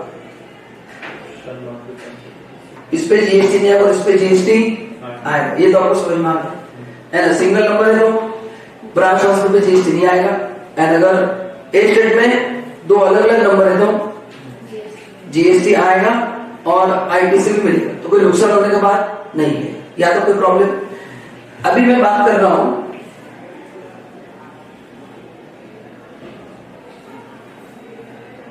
टू स्टेट, मेरा बिजनेस महाराष्ट्र में भी है और आंध्र प्रदेश में भी है। अभी दो स्टेट में जीएसटी नंबर अलग अलग लेना ही पड़ता है, क्योंकि फिर वो उस स्टेट का रेवेन्यू है, वो एसजीएसटी आंध्र प्रदेश गवर्नमेंट का है। तो when there is a interstate branch transfer, उस पे आईजीएसटी कंपल्सरी आता है, जो लास्ट में है, क्योंकि इंटरस्टेट सप्लाई में रजिस्ट्रेशन क्या है, कंपल्सरी। अच्छा सुनो ध्यान से, थोड़ा टेक्निकल कंपल्सरी तो समझ लेना। सर इंटरस्टेट सप्लाई में रजिस्ट्रेशन कंपल्सरी क्यों है, ये तो हमने पढ़ा रहेगा। क्यों कंपल्सरी? क्योंकि ये गुड्स उस स्टेट में जा रहे हैं ना, भले आपका ब्रांच क्यों ना हो, अगर आपने ब्रांच ट्रांसफर माना तो उस स्टेट को रेवेन्यू नहीं मिलेगा ना, क्योंकि गुड्स कंज्यूम कहां पे होंगे, आंध्र प्रदेश स्टेट में, तो उनको रेवेन्यू मिलना चाहिए नहीं, उनको रेवेन्यू मिलेगा तो टैक्स लगा तो रेवेन्यू मिलेगा, इसलिए इंटरस्टेट सप्लाई को जीएसटी कंपल्सरी किया गया है। ये उसका लॉजिक है। अगर नहीं लगाते तो भाई नहीं लगाते तो फिर वो कंज्यूम तो होगा एपी में, बट वो टैक्स नहीं मिलेगा ना, इसीलिए आईजीएसटी है। इसलिए इंटरस्टेट सप्लाई का रजिस्ट्रेशन कंपल्सरी है, आईजीएसटी लगाया। हाँ आईजीएसटी क्यों? गवर्नमेंट डिसाइड करेगा ना कि वो स्टेट कौन सा है, आप और डिसाइड।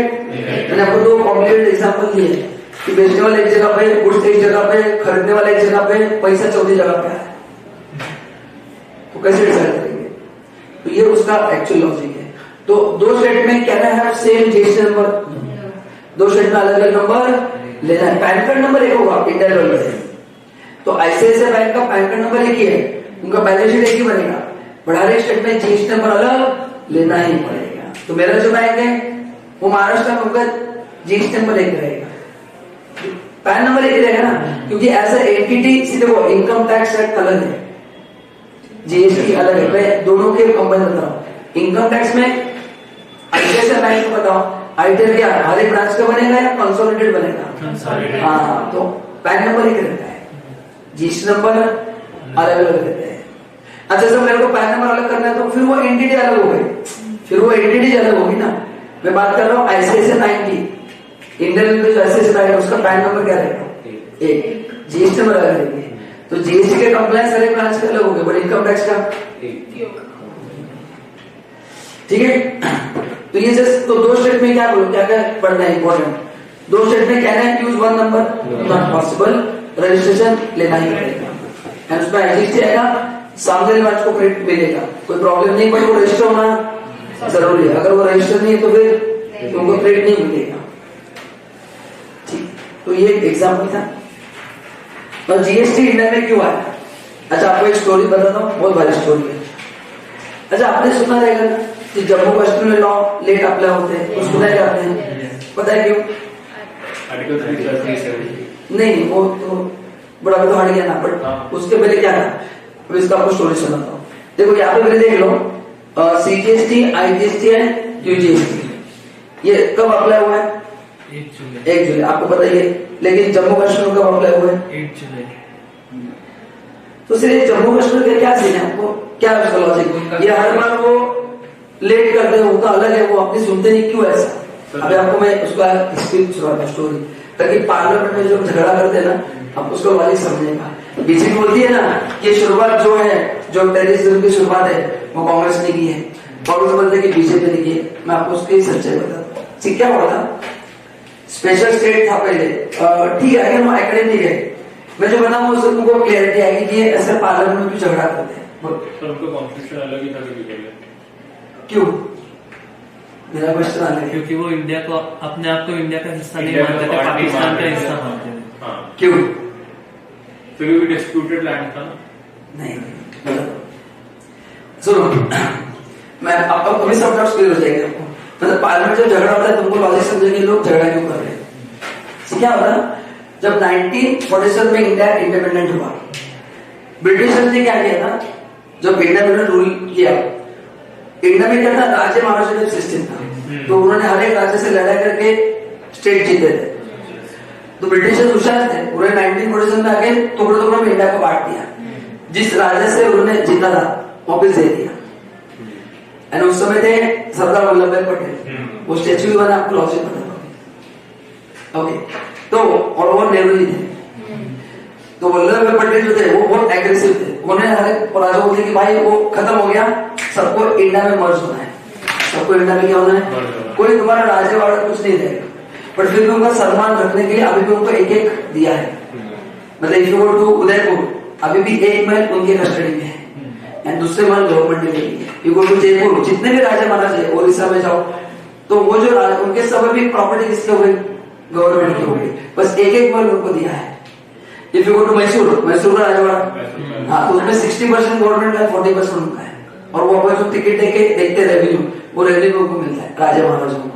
तो उनको प्रिविलेज तो दिया गया बींग राजा, बट उनका भी पावर चलता है क्या? नहीं, वो बोला भाई कुछ नहीं, कि इंडिया होगा, अब तुम्हारा कुछ नहीं चलेगा, खत्म सब। तो ब्रिटिशर्स तो क्या हुआ था, 2 लोग आने को रेडी नहीं थे इंडिया के साथ मर्ज होने के लिए। एक थे हैदराबाद के निजाम, बट बाद में वहां गए। दूसरे थे जम्मू कश्मीर के राजा हरि सिंह, जो राजा थे। एंड उनकी वजह से ये जो आप स्टोरी सुन रहे हैं सब आर्टिकल, उसके अभी लॉजिक समझेगा। Now question why was not ready. See उनका कहते कि मैंने ब्रिटिशर्स से जम्मू कश्मीर स्टेट खरीदा है इन 1925 बाय गिविंग 2000 गोल्ड कॉइन। जो मैंने चीज खरीदी है वो मैं आपको फ्री में क्यों दूं? That was the actual dispute. और उन्होंने कहा कि वो कुछ नहीं होगा, अभी सब एक ही होगा, इंडिया में है। And he was ready to join India but with few conditions, जो Sardar Vallabh Bhai Patel was not ready. And आपको रीजन समझेगा, पाकिस्तान ऐसा क्यों बोलता है कि जम्मू कश्मीर हमारा है, इसका आपको मैं रीजन लॉजिक क्या एग्जैक्ट, हाँ, ये स्टोरी की वजह से हुआ। नहीं, was not ready. Vallabh Bhai Patel was very confident कि उन्हें कहा कि तुम नहीं आओगे तो हम जीत के तुमसे लड़ाई करके जीत लेंगे। He was so confident. See, one raja can not fight with the army of entire nation, can not fight with nation, government है, but still he was not ready. And Pandit Nehru को पता चला, यहां से फिर बोलना चालू करते हैं कि कांग्रेस की वजह से टेररिस्ट अटैक हो रहे। अभी स्टोरी सुनो, फिर मैं आप लोग एक चीज करेक्ट कर देता हूँ कि पार्लियामेंट में लोग जो झगड़ा करते हैं क्यों करते हैं। तो फिर ये हुआ, तो पंडित नेहरू को समझ में आया कि अगले फ्यू डेज में Pakistan is going to attack Jammu Kashmir and they will take away that part of Jammu Kashmir, जो पंडित जी नहीं चाहते थे। वल्लभ भाई पटेल जो थे, सरदार वल्लभ भाई पटेल, उनका कहना था कि लेट देम अटैक, हम उनको अटैक करके उनसे भी छीन लेंगे। He was so confident. But हम पाकिस्तान जम्मू कश्मीर को बिना शर्त इंडिया में क्या करेंगे, मर्ज करेंगे। Pandit Nehru ji was not ready. Without taking consent of Vallabh Bhai Patel उन्होंने राजा हरि सिंह को बुला लिया, बोले आपकी हमारी सभी शर्तें मंजूर है। एंड इसलिए वो शर्तों की वजह से प्रॉब्लम अराइज हो गया एंड फिर वो जम्मू कश्मीर में मर्ज हुआ but with few conditions and वहां से पूरा प्रॉब्लम स्टार्ट हुआ है। इसलिए बीजेपी पालन होते ना कि शुरुआत किसने की, एग्रीमेंट किसने किया, नेहरू जी ने किया। इसलिए वल्लभ भाई पटेल का स्टेच्यू बनाया क्योंकि ही वाज नॉट रेडी। आपको क्या लगा टूरिस्ट प्लेस बनाया, इसलिए बनाया। तो था ना हैदराबाद के जो निजाम थे उसमें पुलिस एक्शन फोर्स के नाम पे उन्होंने छीना ही था, ऐसा था। तो वो रेडी नहीं थे, नेहरू जी ने कहा आ जाओ आपकी सब मंजूर है। फिर जो प्रॉब्लम हुआ इंडिया में, क्या क्या प्रॉब्लम हुआ आपने देखा रहेगा, वो पत्थरबाज वो पत्थर फेंकते थे आर्मी के ऊपर, अपना गवर्नमेंट एक्शन नहीं ले पाता था क्योंकि जब तक उनके गवर्नमेंट को नहीं लगता था कि और वो गवर्नमेंट बोलती जम्मू कश्मीर की ये तो नादान बच्चे, बोलो भाई पत्थर मारने नादान बच्चे। वहां से फिर टेरर फंडिंग होता था पाकिस्तान में कि भाई कितने लड़े, देखो सच क्या झूठ क्या मेरे को नहीं पता, बट जो मैंने अपनी स्टोरी सुनी है वो सच है। अच्छा मेरे को कैसे पता, मैंने जब पढ़ा था तो मेरे को किसी लॉजिक नहीं बताया था, तो मैं सर्च करती कि मेरे को कैसे पता चला ऐसा क्यों हुआ। तो इनका एक बुक है राजा हरि सिंह का, वो मैंने पढ़ा है लॉजिक, उसमें से आपको ऑनलाइन मिल जाएगा। सो this is all given in text book. तो मैंने पढ़ने का बहुत रिसर्च किया है, मतलब जो चीजें मेरे को नहीं समझ में एज ए स्टूडेंट मैंने समझ के लिए कि ऐसा क्यों। तो फिर वो उसका बुक आप पढ़ सकते हैं, राजा हरि सिंह का आपको बुक मिल जाएगा ऑनलाइन, किंडल पे भी, आई डोंट नो, बट मैंने खुद खरीद के पढ़ा था टू अंडरस्टैंड द लॉजिक। तो मैंने जितना पढ़ा वो हिस्ट्री है, अगर वो हिस्ट्री सच है तो मैं जो बोल रहा हूँ वो सच है, बुक अगर सच है तो फिर मैं बोल रहा हूँ उसका एक्चुअली स्टोरी। इसलिए बीजेपी को बार बोलते हैं कि जो टेररिस्ट अटैक इंडिया में इसकी शुरुआत किसने की थी, कांग्रेस ने, क्योंकि एग्रीमेंट किसने किया था, ये यहाँ से शुरुआत है, करेक्ट ना। एंड फिर अभी आर्टिकल 370 हटने का तो एकदम मस्त हो गया। सी क्या उनके कंडीशन से आपको पता है, we can not buy land in Jammu Kashmir, development नहीं होने देते ना, वहां पे कोई एजुकेशन इंस्टीट्यूट बन सकता है। अभी देखो अभी आर्टिकल 370 हट गया, ताज ग्रुप होटल वहां पे 5 स्टार होटल बना रहा है, काफी अच्छे एजुकेशन इंस्टीट्यूट वहां पे बन रहा है, हॉस्पिटल। अभी देखो ट्रेन कितने कम हो गए कंपेरेटिवली, पहले जगह ना वो रोज पत्थरबाज वही तो दिख रहा था श्रीनगर में, एक पुलिस को आगे बिठा के बांध के मार के पूरे सिटी में टेररिस्ट ने घुमाया था, और अपने आर्मी में कुछ नहीं कर पाते थे क्योंकि पावर नहीं थी ना, बंदूक थी बट चलाने का एक्शन नहीं देते थे, अपने गवर्नमेंट के पास कुछ रिस्ट्रिक्टेड पावर थे। फिर वहां से फिर वो जो चालू हो गया ना, वी स्ट्रगल टिल दैट 2019, मतलब 1947 से 2019 में आर्टिकल 70 आता ना, हाँ 72 यूज लगे उस एक मिस्टेक को रेक्टिफाई करना। अभी मिस्टेक था या उस समय उन्होंने पता नहीं क्या है, अपने केपेबल नहीं कि अपन धीरे कुछ बोल पाए, we are not in position to say anything against it. वहां से फिर वो पूरा स्टार्ट हो गया, फिर उनको ऐसे पावर दिए कि उन्होंने इस पावर का उन्होंने नहीं किया, बट सब वहां पे जो राजा हरि सिंह जी को उनका इंटेंशन वैसे नहीं था, उनका लेकिन जो मेरी चीजें मेरे लिए नहीं चाहिए, मैंने खरीदा है फ्री में थोड़ी मांगा, बट वहां पे जो बाद में लेजिस्लेटिव आते गए उन्होंने उसका क्या कर लिया, मिसयूज करके फिर टेरर फंडिंग करना स्टार्ट कर दिया, वहां पे अपन जमीन नहीं खरीद सकते हैं अभी सब, फिर वहां पे कितने वहां पे एंट्री देते थे टेररिस्ट को अटैक करने के लिए। इसलिए पाकिस्तान बोलता है कि ये जम्मू कश्मीर हमारा है, नेहरू जी ने छीन लिया है क्योंकि वो एग्रीमेंट साइन करके इन कर लिया। ये है, यहाँ से वो पूरी स्टोरी स्टार्ट होती है। अभी आपको सब चीजें कनेक्ट हो जाएंगी। This is the root cause why this fight is happening every day. ये उसका एक्चुअल स्टोरी आपको समझे क्या आपने? अभी कोई प्रॉब्लम नहीं, अभी तुम बोलो उसको उड़ा देंगे, अभी पूरा आर्टिकल रिजल्ट हट गया ना, अभी आपने स्टार्ट की नजर जिस पे पड़ गई क्या अभी क्या कुछ नहीं कर सकते। अभी वो सब आके वापस इलेक्शन लड़ने वाले हैं, मतलब वहां पे जो लोकल नहीं अभी नहीं हो सकता, वो आर्टिकल 370 में हट गया ना सर, बट लोग कैसे लड़ेंगे? तो हाउस अरेस्ट में नहीं कर सकते ना। अभी क्या करते राहुल गांधी कभी भी उनके फेवर में बात करते, फिर लोग उनके अगेंस्ट हो जाते हैं। नेहरू जी भी उनके घर भी है, तो फिर वो पूरा सब लोग उनको फिर खींचते रहते थे। ऐसा पूरा स्टोरी, इसलिए वो पार्लियामेंट में बार बोलते एग्रीमेंट किसने साइन किया? नेहरू जी ने। शुरुआत किसने की टेररिज्म की? राहुल जी बोलते थे ना कि मोदी से कहा था कि मैं आऊंगा तो टेररिज्म कम हुआ, कहा टेररिस्ट अटैक कम हो गया, फिर बोलते कि शुरुआत किसने की फिर बोलना बंद हो गया। फिर भी काफी कम हुए कंपेरेटिवली, मतलब but this is the story. अच्छा, इसमें स्टेट जीएसटी का मैंने नहीं दिया है क्योंकि हर एक स्टेट ने अलग अलग समय लॉ इम्प्लीमेंट किया है। महाराष्ट्र में जैसे 5 जुलाई को हुआ रहेगा, so I don't know what are the respective dates of state, को पढ़ने की जरूरत नहीं, दिस ओनली फॉर नॉलेज। अच्छा, एक लास्ट डेफिनेशन आपको पढ़ा देता हूँ, definition of India, and then फिर अपन आज रुकेंगे। देखो अभी देखो इंडिया का डेफिनेशन आपने इनकम टैक्स में पढ़ा रहेगा, थोड़ा समझ के बैठना, पानी आ सकता है तो अंजलि तैरना आता है नहीं आता, फिर थोड़ा दूर बैठना। ऑनलाइन आप भी समझ के बैठना, आपका कंप्यूटर खराब हो सकता है बारिश की वजह से। तो इंडिया में देखो क्या क्या इंक्लूड है। अच्छा, ये जो इंडिया का बॉर्डर है ना, इसको बोलते हैं लैंड मास ऑफ इंडिया और टेरिटरी ऑफ इंडिया। इसका रेडियस है 7,500 किलोमीटर, ओनली इतना है। तो यहां से up to 12 nautical mile is called as India. ये तो आपने पढ़ा है। अच्छा, this is part of India. Now question है why we need 12 nautical mile as a part of India. ये मैंने खुद जरूर वैसे पढ़ा है, मैंने खुद पढ़ा है।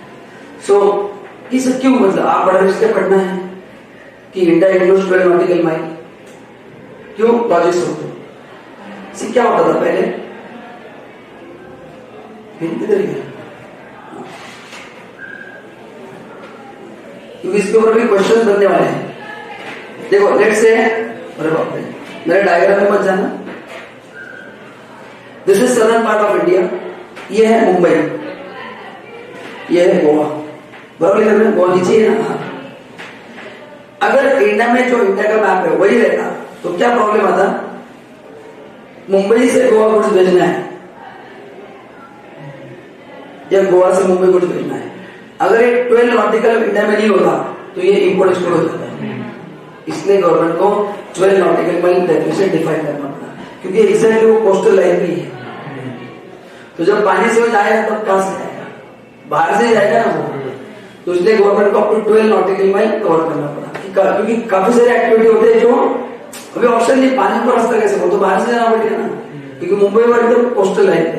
सी विद इन इंडिया जाना तो प्रॉब्लम नहीं है, रत्नागिरी टू गोवा तो कोई प्रॉब्लम नहीं, बट जो इसे बॉर्डर क्रॉस कर या फिर साउथ इंडिया पूरा, केरला है, फिर कर्नाटक है, पूरा कोस्टल लाइन पे ही पूरा है, कन्याकुमारी है, तो वो पूरा बाहर से जाना पड़ेगा, इंडिया के बाहर से।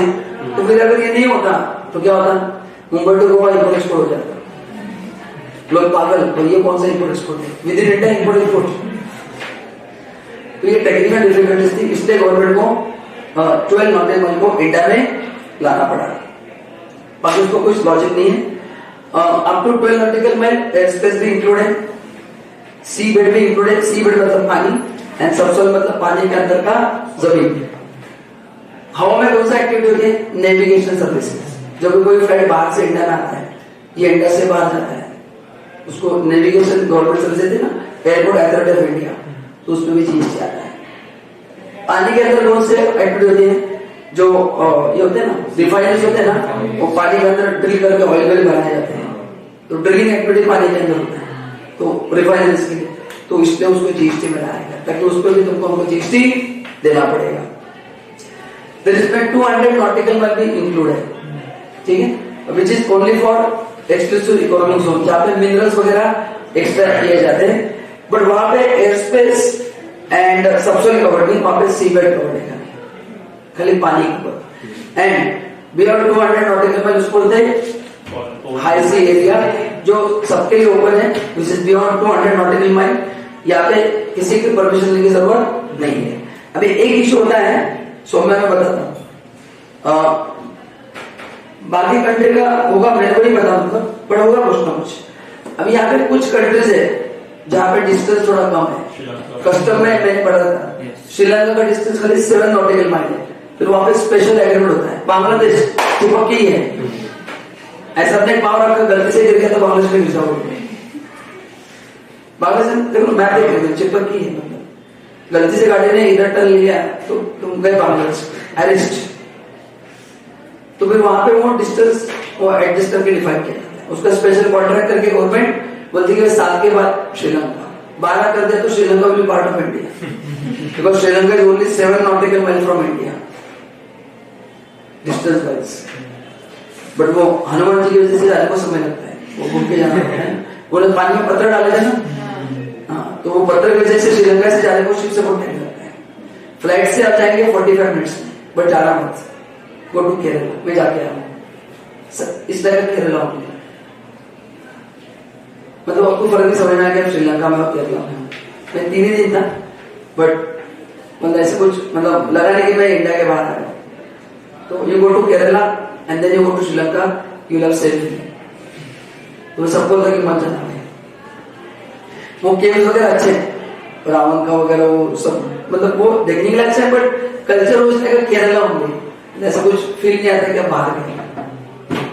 एनीवेज, हाँ, जैसे जेठालाल पाकिस्तान में डायरेक्ट गया था, सही है वो बारे था ना, वो कैमरा में डायरेक्ट, बट वो जितना आसानी से इंडिया में आ गया, प्रैक्टिकली पॉसिबल। बस लास्ट 1 मिनट आपको देता हूँ and then I and today session. एक चीज तो पढ़ा देता हूँ लास्ट, एक कॉन्सेप्ट है जिसका नाम है ये, तो this is also part of India. तो ये होता है क्या, मैं आपको चीज बता देता हूँ आपके नॉलेज के लिए। सी बेसिकली वो गवर्नमेंट कितना चालाक है, कहां से ढूंढ के बनाए प्रोविजन का।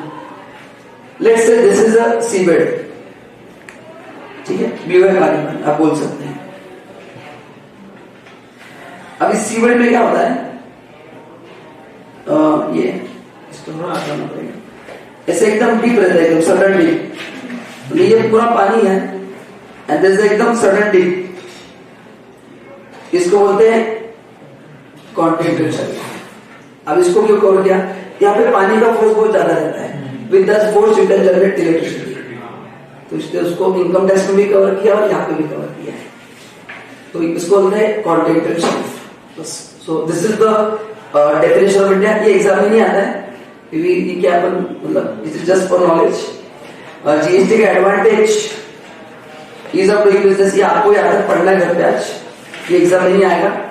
एंड फिर कल से अपन बहुत कल का लेक्चर को वैल्यू 5 मार्क है, कॉन्स्टिट्यूशन प्रोविजन। आज मैंने जीएसटी का बेसिक कवर किया, ये एक पेज वेरिएबल यहाँ पे लिख कर रखना, 3 मार्क के क्वेश्चंस 100% हर एक एग्जाम में, ठीक है।